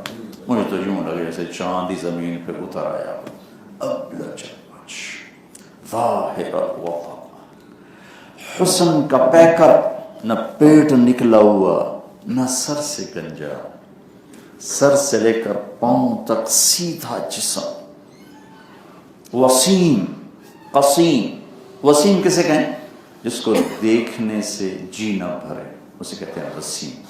یہ صرف ایک ہی ہستی ہے ہمارے یہاں. قسیم کسے کہیں؟ جو ہر طرف سے حسن کا پیکر ہو، سر کے بال سے لے کر انگوٹھے کے ناخن تک ہر عضو اپنی جگہ حسین ہو اسے کہتے ہیں قسیم. جس کو دیکھتے دیکھتے جی نہ بھرے اسے کہتے ہیں وسیم. یعنی وہ وسیم تھے، وہ قسیم تھے. ان کی آنکھوں کا حسن میں کیا بتاؤں. بڑی خوبصورت، موٹی آنکھ، لمبی آنکھ، سرخ ڈوروں سے مزین آنکھ، پلکیں بڑی دراز، آنکھیں آپ کی آنکھوں کے بارے میں آتا ادعج، اشکل، انجل، احور، اہدب، یہ میرے نبی، اکحل، ابرج، 7 الفاظ ہیں میرے نبی کی آنکھوں کے بارے میں، جس کا ایک ترجمہ ملا کے کر دوں، اللہ نے ایسی آنکھ بنائی نہیں کسی کی۔ آپ کی آنکھوں میں آنکھ ڈال کے کوئی دیکھ نہیں سکتا، اس لیے آپ یوں دیکھا کرتے تھے، کسی سے بات کرتے یوں ہوتے تھے، جل نظر علم، اب یوں نہیں دیکھ، اب ایسے دیکھتے تھے، شرم و حیا۔ اب مردوں میں نظر نہیں اٹھاتے تھے، مردوں میں نظر اوپر نہیں اٹھاتے تھے، عورت تو بڑی بات ہے۔ کبھی کبھی آپ جب نظر اٹھاتے تھے تو پھر آپ کی آنکھوں میں آنکھیں ڈال کے کوئی نہیں دیکھ سکتا تھا، صرف 2 آدمی اس وقت آپ کو دیکھ سکتے تھے، ایک ابو بکر، ایک عمر، باقی کو نہیں دیکھ سکتا تھا۔ آنکھ بڑی خوبصورت تھی، آواز میں جادو تھا، داڑھی بڑی خوبصورت تھی، گردن سراہی دار تھی، بولتے تھے تو ایک نور چھا جاتا تھا، خاموش ہوتے تھے ایک وقار چھا جاتا تھا، اور ایسی تر و تازہ چہرے پر رونق تھی جیسے موسم بہار کے پتوں پہ، جیسے موسم بہار میں پتوں پہ ایک رونق ہوتی، ایسے ان کے چہرے پر رونق تھی۔ میں نے ایسی شخصیت کو آج تک نہیں دیکھا۔ یہاں سے پھر آپ چلے اور ادھر مدینے میں خبر پھیل چکی تھی کہ اللہ کے نبی آ رہے ہیں، آ رہے ہیں، آ رہے ہیں۔ روزانہ مدینے والے باہر آ کر آپ کا انتظار کر کے چلے جاتے تھے۔ اب یہ ربیع الاول کی 8 تاریخ تھی، کیا؟ ہاں، سراقہ کا واقعہ، اچھا، تھک نہ جائے نا، اچھا اچھا صحیح۔ راستے میں آپ چونکہ راستہ بدل کے جا رہے تھے تو ایک قبیلہ بنو مدلج، اس کے سردار ہیں سراقہ بن مالک۔ ان کے قبیلے کے کچھ لوگوں نے آ کر کہا کہ ایسے سمندر کے کنارے کنارے کچھ لوگ جا رہے تھے، ہمیں لگتا ہے کہیں وہی نہ ہو جن کے پیچھے مکے والے پھر رہے ہیں۔ تو سراقہ کہنے کہ میرے دل میں ٹھوک گئی کہ وہی ہیں، لیکن میں نہیں کوئی اور ہوں گے، چلو چھوڑو۔ ان کو میں نے بھگا دیا، خود میں نے ہتھیار سجائے، گھوڑا لیا، تیر، تلوار، نیزہ، اور ان کے تعاقب میں لگ گئے۔ تو وہ اونٹوں پر، یہ گھوڑے پر، گھوڑا تیز رفتار کا، میں نے پکڑ لیا ان کو۔ تو ابو بکر رضی اللہ عنہ کے پیچھے نظر پڑی کہ یا رسول اللہ، پیچھے لوگ لگتا ہے ہماری آگے طلب میں۔ کہنے کہ جب میں قریب پہنچا تو اللہ کے نبی نے کہا اللہم اکفنا شرہ بما شئت، یا اللہ اس کے شر سے بچا جیسے تو چاہے۔ قریش نے اعلان کیا تھا 100 اونٹ دیں گے، تو جب آپ نے یہ دعا مانگی تو ان کے گھوڑے کے پاؤں دھنس گئے زمین میں۔ تو کہنے لگے مجھے خیال ہے اس کی تو کوئی حفاظت ہو رہی۔ میں نے کہا میرے لیے بد دعا نہ کرو، میں توبہ کرتا ہوں، میں تیرا پیچھا نہیں کرتا، مجھے یہاں سے نکلواؤ۔ تو آپ نے دعا کیوں نکلا؟ کہنے لگے پھر 100 اونٹ کا لالچ غالب ہے۔ پھر میں نے گھوڑا اٹھایا، پھر آپ نے کہا یا اللہ اس کے شر سے بچا جیسے تو چاہے۔ گھوڑا پھر دھنس گیا۔ کہنے لگا بس اب میں مان گیا ہوں، میں آپ کا کلمہ پڑھتا ہوں، آپ مجھے معاف کر دیں، آپ میرے لیے دعا کریں۔ آپ نے دعا کی، وہ نکل آئے۔ تو اس پر آپ نے کہا سراقہ آج تو میرا پیچھا کر رہا ہے، وہ کیا دن ہوگا جب ایران کے بادشاہ کے کنگن تجھے پہنائے جائیں گے۔ آپ کس حال میں جا رہے ہیں؟ چند ہزار کی آبادی ہے قریش، ان سے تنگ آ کر آپ نکل کے جا رہے ہیں، اور خوشخبری کیا سنا رہے ہیں؟ دنیا کی سب سے بڑی سپر پاور کے بادشاہ کے کنگن تو پہنے گا۔ جب عمر رضی اللہ تعالیٰ عنہ کے زمانے میں ایران فتح ہوا تو مال غنیمت ہے، تو عمر رضی اللہ تعالیٰ نے فرمایا کہ اس میں فہرست پیش کرو۔ فہرست پیش کی گئی تو اس میں کنگن نہیں لکھے تھے۔ تو آپ نے کہا کسرا کے کنگن کدھر؟ کہا یہ آپ کے سامنے فہرست، کہا اس میں ہے نہیں۔ کہا پھر نہیں ہوں گے؟ کہا ما کذبت وما کذبت، نہ میں جھوٹ بول رہا ہوں نہ مجھے جھوٹ کہا گیا۔ ابو بکر نے دنیا سے جاتے ہوئے مجھے کہہ دیا تھا کہ میرے سامنے اللہ کے نبی نے سراقہ سے کہا تھا تیرے دور میں اللہ فتح کروائے گا، وہ اس کا حصہ ہے۔ لہذا پھر سورا مال غنیمت کھولا گیا۔ کسرا کا ایک قالین تھا جس پر بیٹھ کے شراب اور رقص کی محفل ہوتی تھی. اس پر ایران کا نقشہ تھا، ہر صوبے کا گورنر اس میں بیٹھتا تھا اور سینٹر میں کسرا بیٹھتا تھا اور لڑکیوں کا ناچ ہوتا تھا اور شراب کا دور چلتا تھا. وہ 1 ایکڑ لمبا چوڑا قالین تھا، 1 ایکڑ. تو حضرت عمر نے فرمایا اس قالین کا کیا کرنا ہے؟ بعضوں نے کہا یادگار ہے رکھ لو. حضرت علی نے فرمایا یادگار تو ہے لیکن یہ ظلم کی یادگار ہے، کتنے غریبوں کے خون سے یہ بنا ہے، اسے ٹکڑے ٹکڑے کر کے تقسیم کر دو. تو اس کو ٹوٹے ٹوٹے کر کے تقسیم کیا گیا. 1 گٹھ قالین کا ٹکڑا 30,000 درہم میں فروخت ہوا. جس کے حصے میں آیا تھا اس نے جب بیچا تو 30,000 درہم اس کی قیمت تھی. اور کسرا کا تخت آیا 170 ہاتھ لمبا 110 ہاتھ چوڑا، جس پر 53 من اور 23 سے چاندی سونا لگا ہوا تھا اور 1200 من چاندی لگی ہوئی تھی. اور اس کا 2.5 من وزنی تاج. 2.5 من پا تے کون بہ سکتا ہے؟ کھوتا بھی نہیں پا سکتا بندہ کہیں پا. وہ ایک زنجیر کے ساتھ لٹکا ہوتا تھا، سامنے پردہ ہوتا تھا، اس پر تخت پہ بیٹھتا تھا، تاج اوپر فکس کرتے تھے، زنجیر اس کو سہارتی تھی، پھر پردہ ہٹایا جاتا تھا تو اس کو سجدہ کیا جاتا تھا. تو اس طرح بہت بڑا خزانہ تھا. ڈھونڈتے ڈھونڈتے کنگن نکل آئے. تو آپ نے کہا سراقہ کو بلاؤ. سراقہ بیمار تھے اس دن، تو 2 آدمیوں کے سہارے سے لائے گئے. تو حضرت عمر نے خود پہنا ہے کہ یہ آج اللہ کے نبی کا فرمان سچا ہو گیا. تجھے پہنا.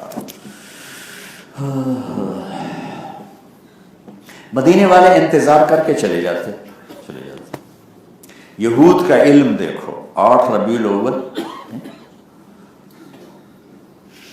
اور 23 ستمبر 622 ہجری 14واں نبوت کا سال.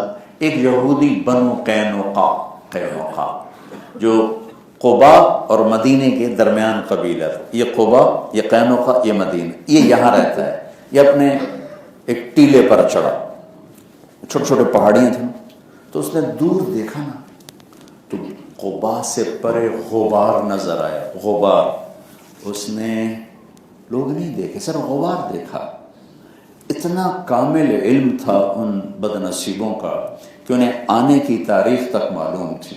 اس نے مدینے کی طرف منہ کر کے نعرہ لگایا، بنو قیلا تمہارا نبی آ گیا. اتنا طاقتور ان کے پاس معلومات کا خزانہ تھا، پر ایمان نہیں تھا. تو پھر مدینے والوں نے دوڑ لگائی. تو آپ ایک چٹان کے نیچے بیٹھ چکے تھے، ابو بکر کھڑے ہوئے تھے. ابو بکر کی داڑھی میں سفید بال تھے، کافی سارے ہیں، ہم عمر، لیکن اللہ 1-2 سال کا فرق ہے. ابو بکر اللہ کے نبی کی داڑھی کالی سیاہ. تو اب وہ گیس کر رہے ہیں کہ نبی کون ہوگا. دیکھا تو ہے جو چٹی داڑھی ہے اے نبی ہو گئے. تو سب نے ابو بکر سے مسافے شروع کر دی. ابو بکر نے نہیں بتایا کہ میں نہیں وہ ہیں. کیوں کہ یہ مساوے بڑی مصیبت ہے. کار بندے دی باہ رہ جاندی، پھر بھی تکبر دا فتویٰ جان نہیں چھڑ رہا. بڑا متکبر ہے، بڑا متکبر ہے. صرف مالداروں سے مسافر کرتا ہے، غریبوں سے کرتا ہی نہیں. حالانکہ زیادہ غریب ہی بڑا ظالم.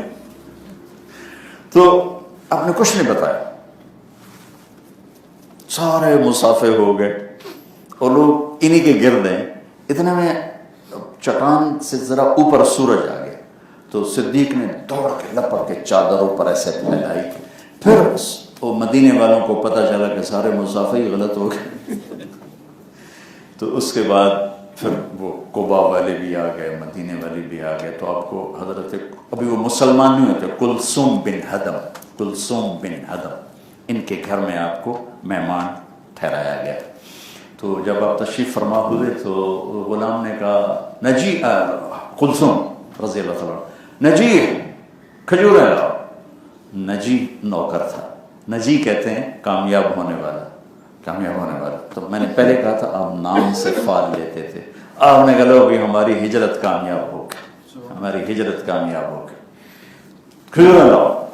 تو وہاں آپ نے ایک روایت 2 ہفتے قیام کیا، ایک روایت ہے 4 دن قیام کیا. یہ جو میں آپ کو تاریخیں بتا رہا ہوں 4 دن کے حساب سے بتا رہا ہوں، 2 ہفتے کے حساب سے تاریخیں اور بنتی ہیں، 4 دن کے حساب سے بتا رہا ہوں. 4 دن آپ نے وہاں قیام کیا اور اس میں مسجد قباء بنائی، اور 12 ربیع الاول اور 27 ستمبر 622 عیسوی اور ہجرت کا پہلا سال شروع ہو چکا ہے. جب حضرت عمر کی سلطنت بہت بڑھ گئی نا، تو ابو موسیٰ اشعری نے آپ کو پیغام بھیجا کہ ہمارا کیلنڈر ہی کوئی نہیں، ہمارا کیلنڈر تو بناؤ، ہمارا کیلنڈر تو بناؤ. تو حضرت عمر نے سب کو جمع کیا کہ ہم اپنا کیلنڈر کیسے بنائیں. کسی نے کہا پیدائش نبی سے، کسی نے کہا فتح مکہ سے، کسی نے کہا فتح بدر سے. حضرت علی نے فرمایا ہجرت سے، کہ ہجرت نے حق و باطل کو جدا کیا تھا. تو حضرت عمر نے حضرت علی کی رائے پہ فیصلہ فرمایا. پھر یہ ہوا کہ سال کی ابتدا کہاں سے شروع کریں، تو اکثر کی رائے تھی ربیع الاول سے. تو حضرت عمر نے یہ فیصلہ خود کیا کہ نہیں، محرم سے. جب حجاج اپنے وطنوں کو واپس لوٹتے ہیں تو لوٹتے لوٹتے محرم شروع ہو جاتا ہے، ہمارا سال محرم سے اس کی ابتدا ہوگی. تو مسجد بنائی اور آپ اس کے بعد مدینے کے جمعے کا دن تھا، 12 ربیع الاول تھی. تو آپ مدینے کے نوجوان آئے، آپ کی اونٹنی کو ایسے گھیرے میں لے لیا اور آپ وہاں سے تشریف لے چلے. اور سب سے پہلے محلہ آتا تھا بنو سالم کا، جس میں مسجد جمعہ ہے، وہاں آپ نے پہلی نماز جمعہ ادا فرمائی. اور یہاں بنو قینقاع قریب رہتے ہیں، تو ان کے بڑے عالم عبداللہ بن سلام وہ آپ کی تقریر سننے آئے. تو چہرہ دیکھتے ہی کہنے کہ بس ہاں یہ وہی ہیں. پھر آپ کا بیان سنا تو کہنا یہ کلام افشوا السلام واطعموا الطعام وصلوا الارحام وصلوا باللیل والناس نیام تدخلوا الجنۃ بالسلام. فصاحت کی انتہا پر یہ کلام ہے. تو کہنے لگے یہ بول نبی کے سوا کوئی نہیں بول سکتا ہے. ایمان لے آئے عبداللہ بن سلام. جب آگے چلے تو اب انصار آپ کے ساتھ ہیں، سامنے ایک گھاٹی ہے، اس کو ایسے یوں عبور کر کے نیچے آنا ہے. تو مدینے کی عورتیں چھتوں پر چڑھ چکی ہیں اور بچے بچیاں اس گھاٹی کے سامنے ایک چھوٹا سا میدان ہے اس میں جمع ہیں. وہ گھاٹی پر نظر جمع کے دیکھو ابھی اللہ کے نبی آئیں گے، ابھی آئیں گے. تو نظریں ایسے فوکس ہے، عورتیں پیچھے چھتوں پر ہیں. تو آپ کی اونٹنی چڑھائی سے پہلے اونٹنی کا سر سامنے آیا، اس کے پیچھے آپ کا چہرہ مبارک جو ہی سامنے آیا. ان چھوٹے بچے بچیوں کو کسی نے پہلے یاد نہیں کروایا تھا جیسے ہمارے اسکول میں یاد کروا دیتے. ان کی زبان سے ایک دم نکلا طلع البدر علینا من ثنیات الوداع. یہ جو نظم ایک چلتی نا، یہ بے ساختہ ان کی زبان سے نکلی ساری کہ 14ویں کا چاند آ گیا، ہم پر اللہ کا وجب الشکر علینا ما دعا للہ دا جیت شرفت المدینہ مرحبا بک یا خیر دع. آپ 12 ربیع الاول بروز جمعہ آپ مدینہ میں داخل ہوئے. نام یثرب سے ہٹا کے آپ نے اس کا نام مدینہ رکھا. آگے عرب سردار کھڑے تھے انصار، یا رسول اللہ ہمارے پاس، یا رسول اللہ ہمارے پاس، یا رسول اللہ ہمارے پاس. تو آپ کی تمنا تھی کہ میں بنو عبد الاشہل کے پاس ٹھہروں جس سے آپ کی پردادی حضرت سلمہ تھی. لیکن زبان سے کہتے ہوئے آپ کو خیال تھا کہ دوسرے محسوس نہ کریں، تو آپ نے اس کی نکیل چھوڑ دی کہ بھائی دعوہا فإنہا مأمورہ، اسے کچھ نہ کہو، یہ قصوہ اونٹنی ہے، یہ ابو بکر صدیق سے آپ نے خریدی، اس کا نام ہے قصوہ. آخر تک اس نے آپ کے 4 اونٹنیاں تھیں، قصوہ، جدعہ، شہبہ اور عصبہ. تو وہ چلتے آ کر ایک کھلی جگہ پر بیٹھ گئے، کھلی جگہ. تو آپ نے کہا یہ کس کی جگہ ہے؟ تو اسد بن زرارہ، اسد نے اسعد، وہ جو پہلے 6 میں تھے، کہ یا رسول اللہ یہ 2 یتیم بچے ہیں، سہل اور سہیل. تو یہ ان کی ہے، میں ان کا گارڈین ہوں۔ تو آپ نے کہا ہم یہاں مسجد بنانا چاہتے ہیں۔ کہا یار ہمارا گفٹ ہے، یتیموں کا مال گفٹ نہیں ہو سکتا، اس کی قیمت لگواؤ۔ کہا یا رسول اللہ آپ قیمت لگوائیں، ہم اس سے سستا بیچ دیں گے۔ تو آپ نے قیمت لگوائی تو 7 دینار اس کی قیمت تھی، 7 دینار۔ تو آپ نے کہا تم نے سستا کہا، ہم مہنگا خریدیں گے، ہم 7 کے 10 دے رہے ہیں۔ آپ نے 10 دینار دے کر وہ یہ جگہ مسجد والی آپ نے خریدی۔ یہ تو میں اگلا واقعہ سنا دیا، یہاں یہ واقعہ نہیں ہوا، بات کا میں نے پہلے سنا دیا۔ اس کے بعد اونٹنی اٹھا اور اس نے یوں دیکھنا شروع کیا، جیسے میں مجمع میں کسی کو پہچاننا شروع، کدھر بیٹھا ہے کدھر بیٹھا ہے، دیکھتے دیکھتے نظر جم جا سے یہ بیٹھا ہو، تو اس نے اونٹنی یوں دیکھنا شروع، جدھر بنو نجار تھا نا ادھر وہ چل پڑے، بنو نجار کے، پھر بنو نجار کی آگے سب کاسٹ بنو عبد الاشہل، پھر ادھر گئی اور جا کر ابو ایوب انصاری کے گھر کے سامنے جا کر بیٹھے۔ تو وہ اللہ تعالیٰ کے نبی کے پہلے میزبان بنے، اور آپ کے گھر بننے تک وہ انہی کے گھر میں آپ نے قیام فرمایا۔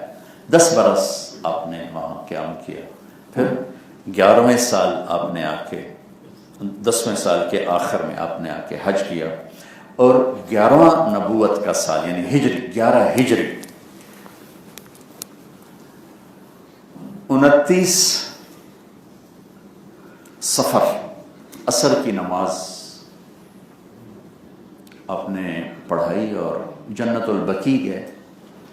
وہاں سے واپسی پر بخار کی آنچ محسوس ہوئی، اور گھر آتے آتے بخار تیز ہو گئی، یا بھی مرض الوفات شروع ہو چکی۔ میں نے آپ کو جانے کا بتایا، اللہ کے پاس دونوں جمع کر کے بتا دیا کرا، مدینے میں داخل کیسے، مدینے سے باہر کیسے۔ تو اب بیماری میں بھی اپنے ایک دن آپ کا مقرر تھا اپنی بیگمات کے پاس، اب آپ کی تمنا یہ تھی دل میں، اب 2 ہفتے بیمار رہے، 14ویں کے 15ویں دن دنیا، 29 کو بخار ہوا، 12 کو تشریف لے گئے، تو یہ 14 دن بنتے ہیں۔ آپ کے جی میں تھا کہ میں بیماری کے دن عائشہ کے گھر گزاروں، لیکن عدل کی وجہ سے اپنی زبان سے نہیں کہہ پا رہے تھے۔ اتنا پوچھتے کل کس کی باری ہے، کل کس کی باری۔ تو ازواج نے سوچنا شروع کیا کہ لگتا ہے منشا یہ ہے، تو حضرت میمونہ کے گھر آپ تشریف فرما تھے، تو پھر آپ نے پوچھا کل کس کی باری ہے، تو ساری بیگمات نے کہا یا رسول اللہ جس کی بھی ہے، ہماری تمنا ہے کہ آپ عائشہ کے گھر چلے جائیں، جب اللہ آپ کو صحت دے پھر آپ اپنی ترتیب بنا لیں۔ آپ نے سب کا شکریہ ادا کیا۔ یہ پیر کا دن تھا، علی اور عباس کے کندھوں پہ ہاتھ رکھ کر آپ حضرت عائشہ کے گھر انٹر ہوئے، اور اگلے پیر کو اللہ کے پاس تشریف لے گئے۔ آپ کے جانے میں 5 دن باقی تھے، بخار اس دن شدید تھا، تو آپ نے کہا 7 کنوؤں کا پانی لاؤ اور میرے اوپر ڈالو، تو 7 کنوؤں کا پانی لا کر آپ پر ڈالا گیا۔ تھوڑی سی حرارت کم ہوئی تو آپ ظہر کی نماز سے پہلے آئے اور ممبر پر تشریف فرما ہوئے۔ سر میں بہت درد تھا تو آپ نے پٹی سے کس کے باندھا ہوا تھا، تو آپ نے کہا لوگو میں ایک زمانہ تمہارے درمیان گزار کے جا رہا ہوں، میں نے کسی کو تھپڑ مارا ہو، کسی کو چھڑی ماری ہو، کسی کا حق مارا ہو، کسی کو بے عزت کیا ہو، تو میری جان تمہارے سامنے ہے، اور کسی کا میں نے کوئی قرضہ دینا ہو تو مجھ سے یہاں بدلہ لے لو، آخرت میں میرے خلاف کوئی دعویٰ نہ کرنا۔ تو سارے صحابہ زارو قطار رونے لگے۔ پھر آپ نے ظہر کی نماز پڑھائی، پھر ممبر پر آ کر پھر اسی کو دہرایا، تو پھر سارے رونے لگے، لیکن ایک دیہاتی کھڑے ہوئے، یا رسول اللہ آپ نے میرے 3 روپے دینے، 3 درہم۔ آپ نے کہا میں نے ضرور دینے ہیں، لیکن ذرا مجھے یاد کروا۔ کہا ایک سائل آیا تھا تو آپ کے پاس تھے نہیں، آپ نے مجھے کہا تم دے دو میں دے دوں۔ تو آپ کے گھر میں تو چراغ جلانے کے لیے تیل نہیں تھا، پیسے کہاں سے ہوتے، تو آپ نے اپنے چچا زاد بھائی حضرت فضل سے فرمایا فضل یہ میرا قرضہ تیرے ذمہ ہے، تو انہوں نے کہا یا رسول اللہ میرے ذمہ ہے۔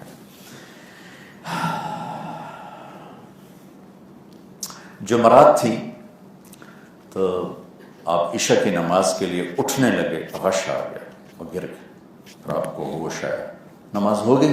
کہا یہ انتظار ہے۔ یہاں تک آئے، پھر غش آیا، پھر گر گئے، پھر ہوش آیا، نماز ہو گئی، کہا جی انتظار، پھر اٹھے، پھر نہیں اٹھ سکے، پھر غش آیا، پھر فرمایا نماز ہو گئی، کہا جی انتظار ہے۔ تو آپ نے کہا ابو بکر سے کہو نماز پڑھائے۔ تو ابو بکر پیچھے تھے، عمر پہلی صف میں تھے، تو صحابہ نے اس کو کوئی اتنی اہمیت نہیں دی، ان کا نماز ہی پڑھانی، ابو بکر ابھی ہے نہیں، پھر انہوں نے عمر کو آگے کر دی۔ حضرت عمر نے کی اللہ اکبر، تو آپ نے تکبیر کی آواز سنی، تو آپ نے اتنی بیماری میں اندر سے زور سے فرمایا عمر کو پیچھے کرو، ابو بکر کو آگے کرو، میرے اللہ کا فرمان ہے میرے مصلی پر ابو بکر کے سوا کوئی نہیں کھڑا ہو سکتا۔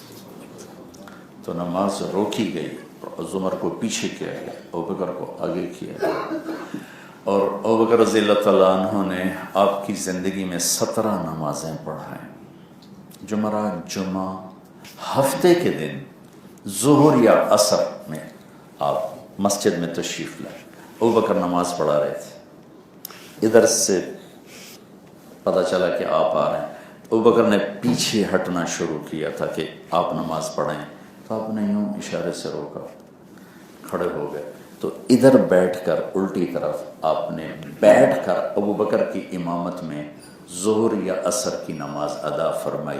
یہ آپ کی آخری نماز تھی امت کے ساتھ، پھر اس کے بعد آپ باہر نے تشریف لائے، اندر تشریف لے گئے، اور 12 ربیع الاول کو پیر کا دن 633 عیسوی 7 جون گرم دن،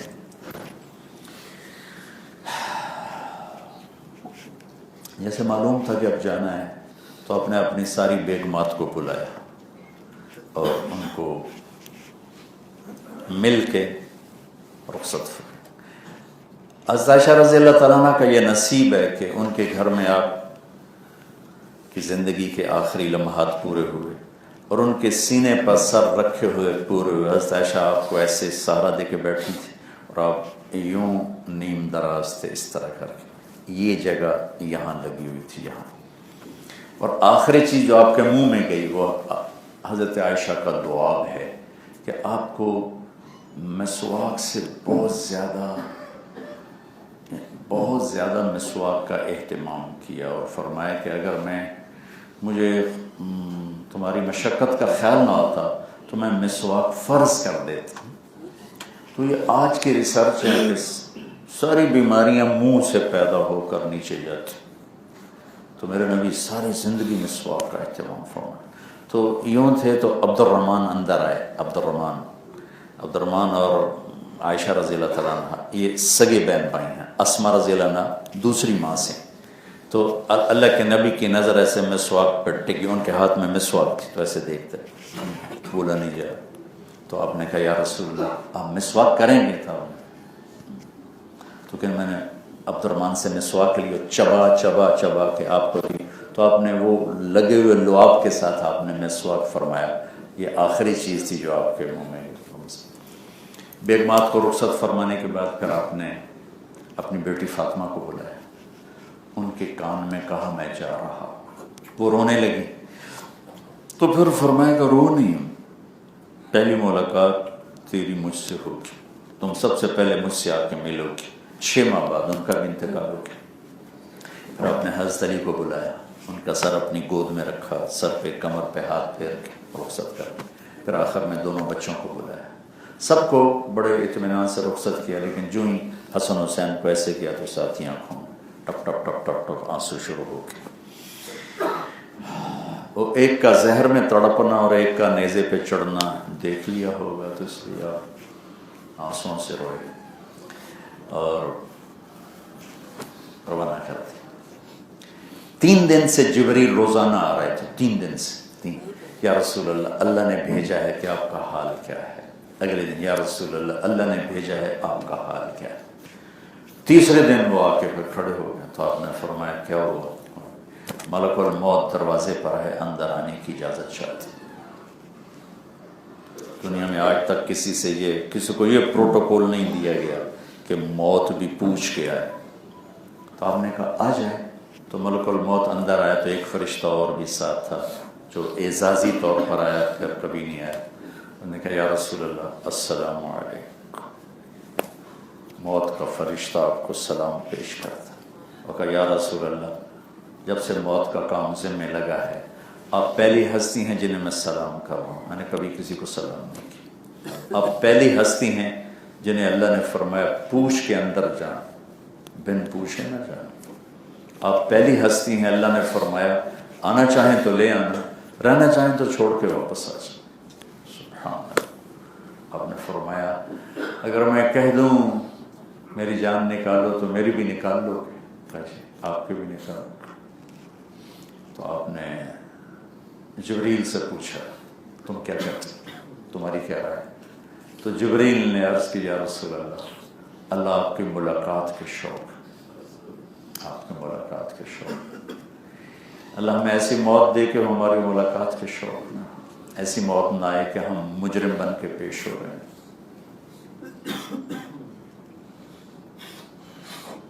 آپ نے فرمایا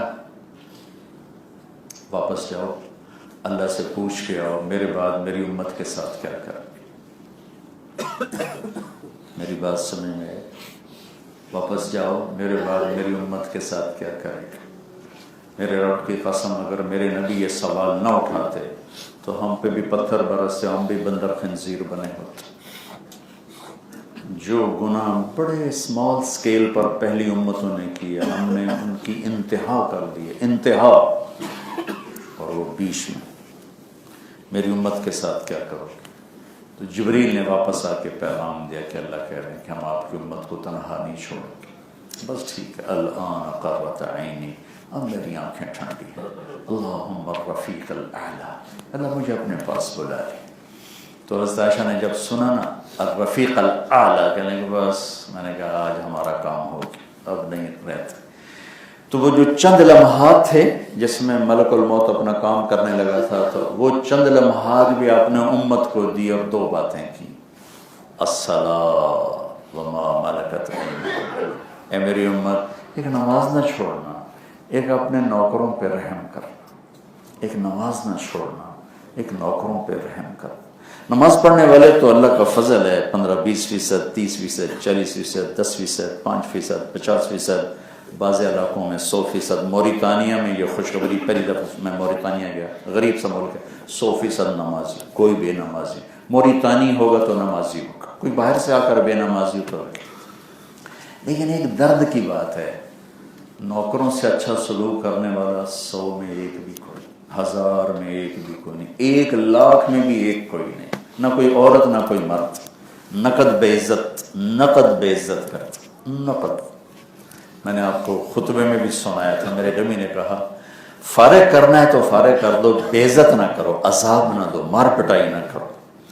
میرے امت سارا دین حقوق اللہ، حقوق العباد. حقوق اللہ میں نماز سب سے اعلیٰ، حقوق العباد میں غریب سب سے مقدم. تو آپ نے دونوں کو ایسے جوڑ دیا کہ میری امت ایک نماز نہ چھوڑنا، میری امت کے غریبوں پہ رحم کرنا. کہ جب آواز اور پست ہوئی تو الصلاۃ الصلاۃ الصلاۃ، نماز نماز نماز. اور آخر میں نکلا اللہم الرفیق الاعلیٰ، اے اللہ مجھے اپنے پاس بلا لے. اور آپ کی روح قبض ہو گئی.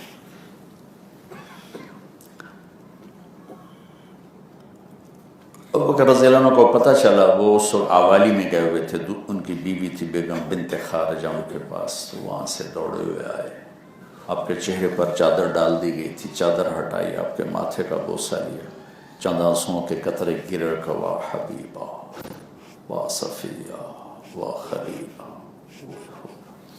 کیا درد ہے ان 3 الفاظ میں، کہ ترجمہ ہی کوئی نہیں ان کا. کہ اللہ آپ کو کبھی دکھ نہیں دے گا یا رسول. آپ سر درد کی شدت میں تھے جب آخری وقت تھا، وہ بخار بھی. جب حضرت فاطمہ تشریف لائیں تو پیالے میں پانی تھا، آپ ہاتھ ڈالتے اور اپنے چہرے پر ایسے ملتے تھے. تو اس فاطمہ کہنے لگی واہ کرب ابا، واہ کرب ابا، آئے میرے باپ کا درد، آئے میرے باپ کا درد. تو اللہ کے نبی نے کہا ما علی ابی کی کرب بعد اليوم، بیٹی آج تیرے باپ کے درد کا آخری تھا، آج کے بعد کوئی درد نہیں دیکھے. ما علی ابی کی کرب بعد اليوم، تیرے باپ کی دکھ کا آج آخری تھی. جب یہ آیت آئی نا قم فانذر وربک فکبر، تو آپ نے کہا خدیجہ میرے آرام کے دن گئے، میرا بستر لپیٹ دے، میرے اللہ نے کہا ہے میں لوگوں کو اس کی طرف بلاؤں، میں کسے بلاؤں، کون میری سنے گا؟ تو خدیجہ نے عرض کی آپ بلانے میں پہل کریں، میں لبیک میں پہل کرتی. تو وہ اس دن جو بستر کہا تھا لپیٹ دے.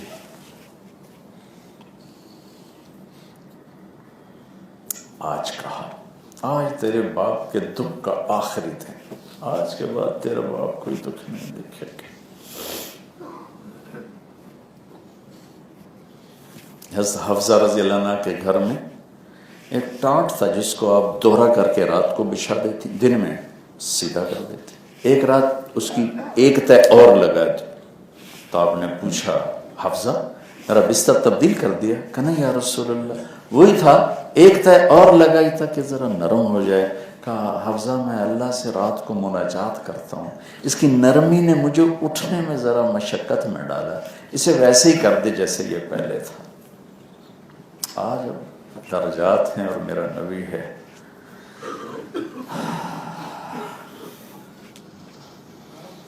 تو آپ مسجد میں تشریف لے گئے تو کوئی رو رہے تھے، کوئی گمسم تھے. عمر رضی اللہ عنہ تلوار لے کے کھڑے تھے. جو کہے گا میرے نبی فوت ہو گئے میں قتل کروں گا، فوت نہیں ہوئے، موسیٰ علیہ السلام کی طرح اللہ کے پاس گئے، واپس آئیں گے. آپ نے کہا عمر بیٹھو. کہا نہیں بیٹھتا. ممبر پر آئے، کہا یا ایھا الناس من کان یعبد محمدا فإن محمدا قد مات ومن کان یعبد اللہ فإن اللہ حی لا یموت. کیا ایمان ہے، کیا کلام ہے. لوگوں سنو، جو محمد کی پوجا کرتے تھے تو آج اللہ نے ان کو موت دی تھی، اور جو اللہ کی پوجا کرنے والے ہیں ان کا مالک زندہ موت سے پاک ہے. پھر یہ آیت پڑھی انک میت وانہم میتون وما محمد الا رسول قد خلت من قبلہ الرسل افإن مات او قتل انقلبتم علی اعقابکم. تو عمر فرماتے ہیں کہ مجھے لگا کہ یہ دو آیتیں ابھی اتری ہیں تو میری ٹانگوں سے جان نکل گئی اور میں سے دھڑم نیچے گرا کہ مجھے یقین ہو گیا کہ اللہ کا نبی ہمیں چھوڑ کے چلے گئے. تو کچھ عرصہ پہلے صحابہ نے پوچھا تھا یا رسول اللہ، چونکہ موت کے آثار تھے، آپ کو غسل کون دے گا؟ کہ میرے گھر والے. کفن کا میرے گھر والے. اور جنازہ تو آپ نے کہا تم جب مجھے غسل دے دو تو سب باہر چلے جانا، سب سے پہلے میرا اللہ مجھ پر اپنی رحمت نازل فرمائے گا، پھر جبریل و میکائیل آ کر میرے لیے دعا کریں گے، پھر آسمان کے فرشتے آئیں گے وہ میرے لیے دعا کریں گے، پھر اس کے بعد میرا خاندان بنو ہاشم کے مرد آئیں گے، پھر ان کے بعد ان کی عورتیں آئیں گی، ان کے بعد ان کے بچے آئیں گے، ان کے بعد ان کے ملازم آئیں گے، اس کے بعد مہاجرین آئیں گے، ان کی عورتیں آئیں گی، ان کے بچے آئیں گے، ان کے غلام آئیں گے، اس کے بعد مدینے والے آئیں گے، ان کی عورتیں آئیں گی، ان کے بچے آئیں گے، ان کے غلام. آپ کی نماز جنازہ نہیں جیسے ہماری ہوتی ہے اللہ اکبر سے آپ کی چارپائی کے ساتھ ایسے کھڑے ہو جاتے تھے اور آپ کے لیے ہر انفرادی دعا کرتے کرتے کرتے باہر چلے جاتے تھے. تو یہ ایک لمبا پروسیس چلا، ہزاروں تھے. تو یہ کرتے کرتے کرتے کرتے پیر کا دن، منگل کا دن، منگل کو رات کو یعنی بدھ کی رات شروع ہو چکی تھی، عشاء کے بعد آپ کی تدفین وہ عمل میں آئی. تو اپنے اس دن فرمایا جس دن اپنے دنیا سے جانے کا، کفن کا، دفن کا بتایا، تو اس دن آپ نے فرمایا کہ میرا وقت قریب ہے، میں تمہیں اپنا سلام پیش کرتا ہوں اور تمہارے بعد جو میری امت آئے گی انہیں بھی میں اپنا سلام پیش کرتا ہوں. اور ان کے بعد جو آئیں گے نا ان کو بھی میرا سلام پہنچا دینا. یہ کام کسی نبی نے دنیا سے جاتے ہوئے نہیں کیا، صرف میرے آپ کے نبی نے کیا. لوگ مرتے ہوئے اپنی اولاد یاد کرتے، میرے نبی نے مرتے ہوئے اپنی امت کو یاد کیا.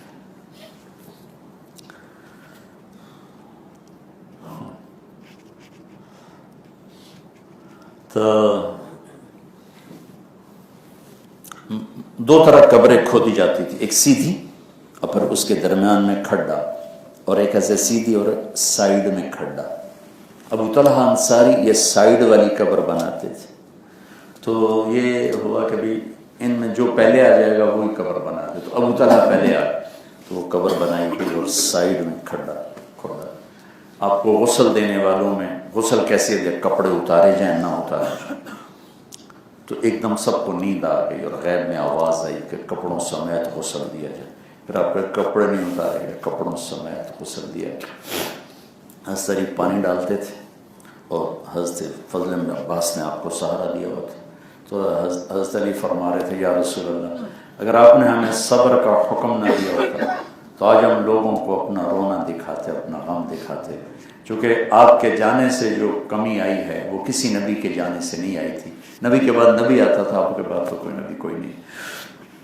تو جب یہ سر سے فارغ ہو گئے تو آپ کو جسم مبارک کو قبر میں ڈال دیا گیا. تو اس میں حضرت فضل بن عباس تھے اور آپ کے غلام شقران تھے، اسامہ بن زید تھے، حضرت علی تھے. تو جب یہ سارے باہر نکلے تو مغیرہ بن شعبہ ایک بڑے صحابی ہیں، انہیں اپنی انگوٹھی اتار کے قبر میں پھینک دی. پھر حضرت علی سے کہنے لگے میری انگوٹھی گر گئی ہے، میں اٹھا لوں. تو انہوں نے دیکھا تو گری پڑی تھی. کہاں اٹھا لوں، ابھی تو بند نہیں کیا. وہ تو ایک بہانہ تھا. وہ اندر کو جا کر اللہ کے نبی سے لپٹ گیا اور آپ کے ماتھے کا بوسہ لینا شروع کیا. پھر لوگوں کو سمجھ میں آیا کہ انگوٹھی کا تو بہانہ تھا، وہ لپٹنا چاہتے. یہ آخری شخصیت ہیں جو اللہ کے نبی کے جسد سے اپنے جسد کو مس کی، تدفین عمل میں آئے. تو واحد نبی ہیں جو جانے کے بعد اپنی ساری زندگی محفوظ چھوڑ کر گئے، اپنی برکتیں چھوڑ کر گئے، اپنا سب کچھ اپنی امت کے لیے. جیسے آپ زندہ کی برکتیں تو یقیناً وہ تو نہیں لوٹ سکتی، لیکن آپ کی زندگی پوری موجود ہے، اس کی ساری برکتیں امت آج بھی لے سکتی ہے اگر وہ زندگی ہم اپنے اندر پیدا کریں. یہ جو ہمارے بھائی جنید نے سنائی نا کہ تمہیں کیا خبر ہے کہاں جا رہا، رسول خدا ہیں وہاں جا رہا، تو اس پر مجھے بدو کا واقعہ یاد آیا تھا، میں سناؤں گا. ابھی روضہ مبارکہ سے کور نہیں تھا، آنا جانا قبر پہ تھا. عتبی رحمۃ اللہ علیہ قبر پہ تشریف فرما تھے. تو ایک بدو آیا، باہر اونٹ بٹھایا، سلام پیش کیا، السلام علیکم یا رسول اللہ. پھر کہنے لگا یا رسول اللہ آپ کے رب کا فرمان ہے وَلَوْ أَنَّهُمْ إِذْ ظَلَمُوا أَنفُسَهُمْ جَاءُوكَ فَاسْتَغْفَرُوا اللَّهَ وَاسْتَغْفَرَ لَهُمُ الرَّسُولُ لَوَجَدُوا اللَّهَ تَوَّابًا رَحِيمًا. کہ اگر یہ اپنے اوپر ظلم کر کے آپ کے پاس آ جائیں اور مجھ سے معافی مانگے اور آپ سفارش کریں تو میں ان کو معاف کر دوں گا. تو کہنے لگا میں آپ کے پاس آیا ہوں، آپ کو سفارشی بناتا ہوں آپ کے رب کی بارگاہ میں، میرے بہت گناہ ہیں، میری معافی ہو جائے. پھر اس نے 4 شعر پڑھے. جب آپ جائیں گے روضہ مبارک پر تو وہ حج والا پہلا والا رش نہیں ہوگا. آپ ذرا کھڑے ہو کے دھیان کیجیے گا. 2 پلر ہیں، ادھر ہے کہ ادھر ہے. ایک شعر ایک پلر پہ ہے، ایک شعر دوسرے پلر پر لکھا ہوا ہے. 4 میں سے 2 لکھے ہوئے ہیں، 2 کتاب میں ہیں. یا خیر من دفنت فی القاع اعظمہ فطاب من طیبہن القاع والاقام. اے وہ ذات جن کے زیر زمین جانے سے زمین کے اندر بھی خوشبوئیں پھیل گئی اور باہر بھی خوشبوئیں پھیل گئی. پہاڑ بھی خوشبودار ہو گئے، تہخ زمین بھی خوشبودار. یہ ادھر ہے نفس الفداء لقبر انت ساکنہ فیہ العفاف وفیہ الجود والکرم.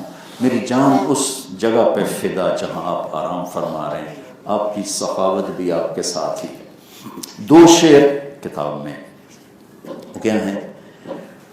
انت الشفیع الذی ترجى شفاعته علی الصراط اذا ما زلت القدم، آپ کے تو فعلی پل صراط پار ہوگا، ویسے نہیں پار ہو سکتا۔ وصاحباک لا انساہما ابدا، میں ابو بکر عمر کو بھی نہیں بھول سکتا۔ من السلام علیکم ما جرى القلم، جب تک قلم کار کا قلم چلتا رہے میرا آپ تینوں کو سلام پہنچتا رہے۔ ایسی بات کر گیا کہ قیامت تک اس کا سلام رک ہی نہیں سکتا، نہ قلم رکے نہ اس کا سلام رکے۔ آنسو پوچھتا باہر نکلا تو عتبی کو نیند آ گئی، ایک دم نیند آ گئی۔ تو اللہ کے نبی خواب میں آیا کہ عتبی اس بدو کو جا کے پکڑو سے کہو کہ تیرے گناہ بخشے گئے اور اللہ نے تیرے لیے جنت کا وعدہ فرما دیا۔ آپ جانے کے بعد بھی اپنی برکتیں دیکھ رکھے۔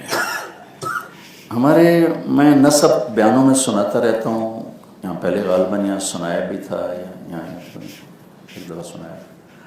یہ جو مجھے خیال آیا، ہمارا ایک قدیم ذمہ دار گھرانہ ہے، تو ہماری ایک ثقافت ہے مراسی، پشتوں سے مراسی چلے آ رہے، جیسے خاندان چلتا ہے خاندان کے مراسی چلتے، ان کا کام ہوتا تھا پیو دادے پردادے لکڑ دادے جگڑ سب کے نام یاد کر کے ان کی جھوٹیں تعریفیں کرنا اور اس پر اپنا کوئی خیرات لینا، یہ ان کا کام۔ اس تصور میں نے نسب اللہ کے نبی کا نسب یاد کیا کہ ہم چھوٹے سے ذمہ دار، ہمارے پیو دادے چھوٹے چھوٹے ذمہ دار قبروں میں جا کے مر مٹ گئے، مٹی ہو گئے، اور ان کی تعریفیں جھوٹی، ہماری تعریفیں جھوٹی، اور ہم خوش ہو کے ان کو کچھ نہ کچھ دے رہے ہوتے ہیں، ان کا علاج کرواتے ہیں، ان کی مدد کرتے ہیں۔ تو سب سے بڑا گھر تو میرے نبی کا ہے، اس کے خاندان کا ہے۔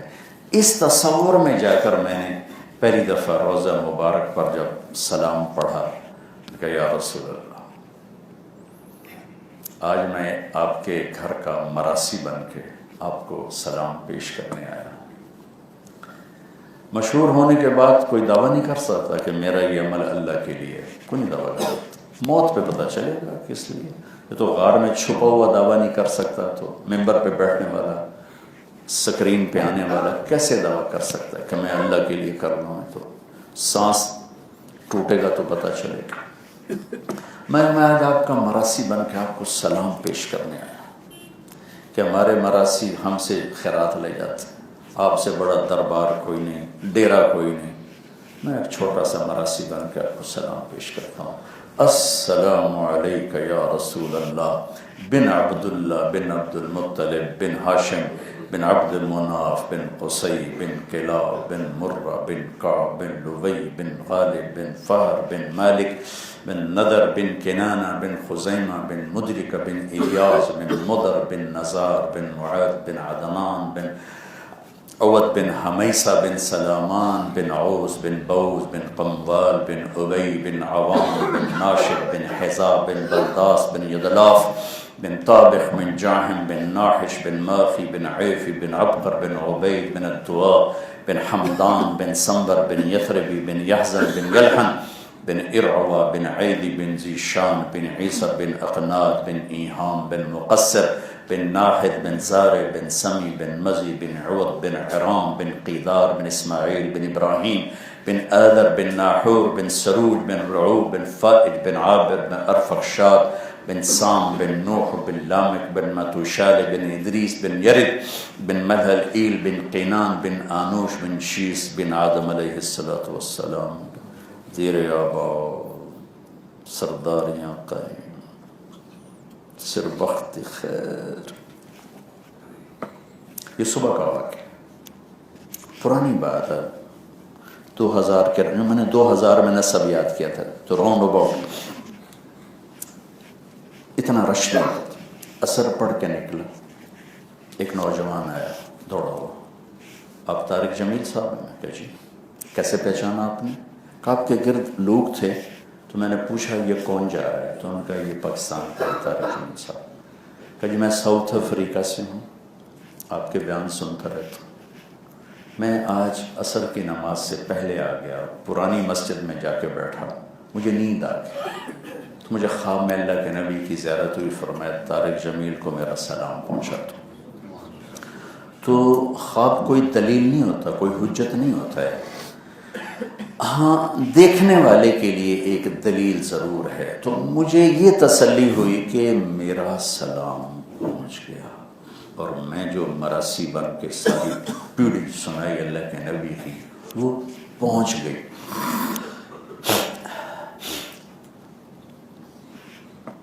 دو چھوٹے چھوٹے واقعے سناتا ہوں. ہم گئے عمرے پر ساری فیملی. تو میرے بھائی ڈاکٹر ہارون صاحب کے کولیگ ہیں، وہ چلے گئے اکیلے مسجد نبوی.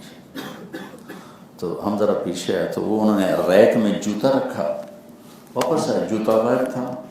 سارا دیکھا کوئی نہیں ملا، ادھر ادھر 10 ریک اور دیکھے کوئی نہیں ملا، پھر آ کے دیکھا کوئی نہیں ملا.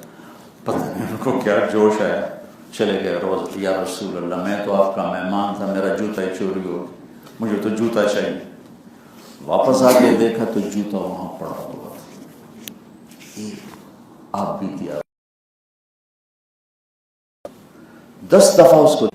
دوسرا واقعہ، میں اپنے دوستوں کے ساتھ نا کبھی ایسا کرتا ہوں، پہلے آ جاتا ہوں اور مدینے چلا جاتا ہوں، پھر جب آپ ہمارا قافلہ آتا ہے پھر میں آ جاتا ہوں، پھر یہاں سے میں واپس چلا جاتا ہوں، ہمارا قافلہ مدینے چلا جاتا ہے. تو اس دفعہ میں نے تھوڑا چینج کر دیا کہ نہیں میں قافلے کے ساتھ ہی رہوں گا. تو اس وقت ہماری وہاں بکنگ نہیں ہوتی دارالتقویٰ میں، تو میں نے انصر بھائی کو اپروچ کیا کہ کوئی وہاں بکنگ مل جائے، کوئی بہت مشکل ہے. کوئی نہیں، چلو ٹھیک ہے. تو میں نے ایک دوست کو فون کر دیا، میں نے کہا یار وہ تیرا گھر قریب ہے، ہم وہاں ٹھہر جاتے ہیں، 2-4 دن رہنا ہے. تو ان کا ٹھیک ہے آپ آ جائیں. تو وہ پرانا سا گھر تھا، وہ میری بیگم گئی باتھ روم تو اس کو ایسی کنڈی لگی نہ باہر سے کھلے نہ اندر سے کھلے. اس نے شور مچا دیا، مجھے نکالو مجھے نکالو. میں کہوں بیٹھی رہو ذرا دعا کر. وہ ہم نے زور زور لگایا، کھا پا کی وہ ٹوٹ ٹاٹ گیا سارا. گھر ہی پرانا ہے. تو میری بیوی نے نکلتے ہی کہا طاہر بھائی کو اللہ کے نبی سے ہم نے کہا تھا جوتا مل گیا تھا، ہمیں دارالتقویٰ میں کمرہ نہیں مل سکتا. ایسے بے ساتھ تک میں کہا اچھا بھلی لوگ ہم دعائی ہو سکتی ہے، ایسے تو کوئی شے کوئی. شام کو ایک دوست ملا، اب کہاں ٹھہرا؟ میں کہا ادھر حوالی میں ٹھہرا. کہا دارالتقویٰ میں بکنگ کرا دوں؟ میں نے کہا آج کل تو ہے ہی نہیں. کہا میں کرا دیتا ہوں. میں کہا واقعی؟ کہاں؟ شام کو ہمیں دارالتقویٰ میں کمرہ مل چکا تھا اسی شام، جبکہ اس سسٹم میں تھا ہی کوئی نہیں. ہماری بیوی کے مانگنے سے مل جائے باتھ روم بند کرنے کا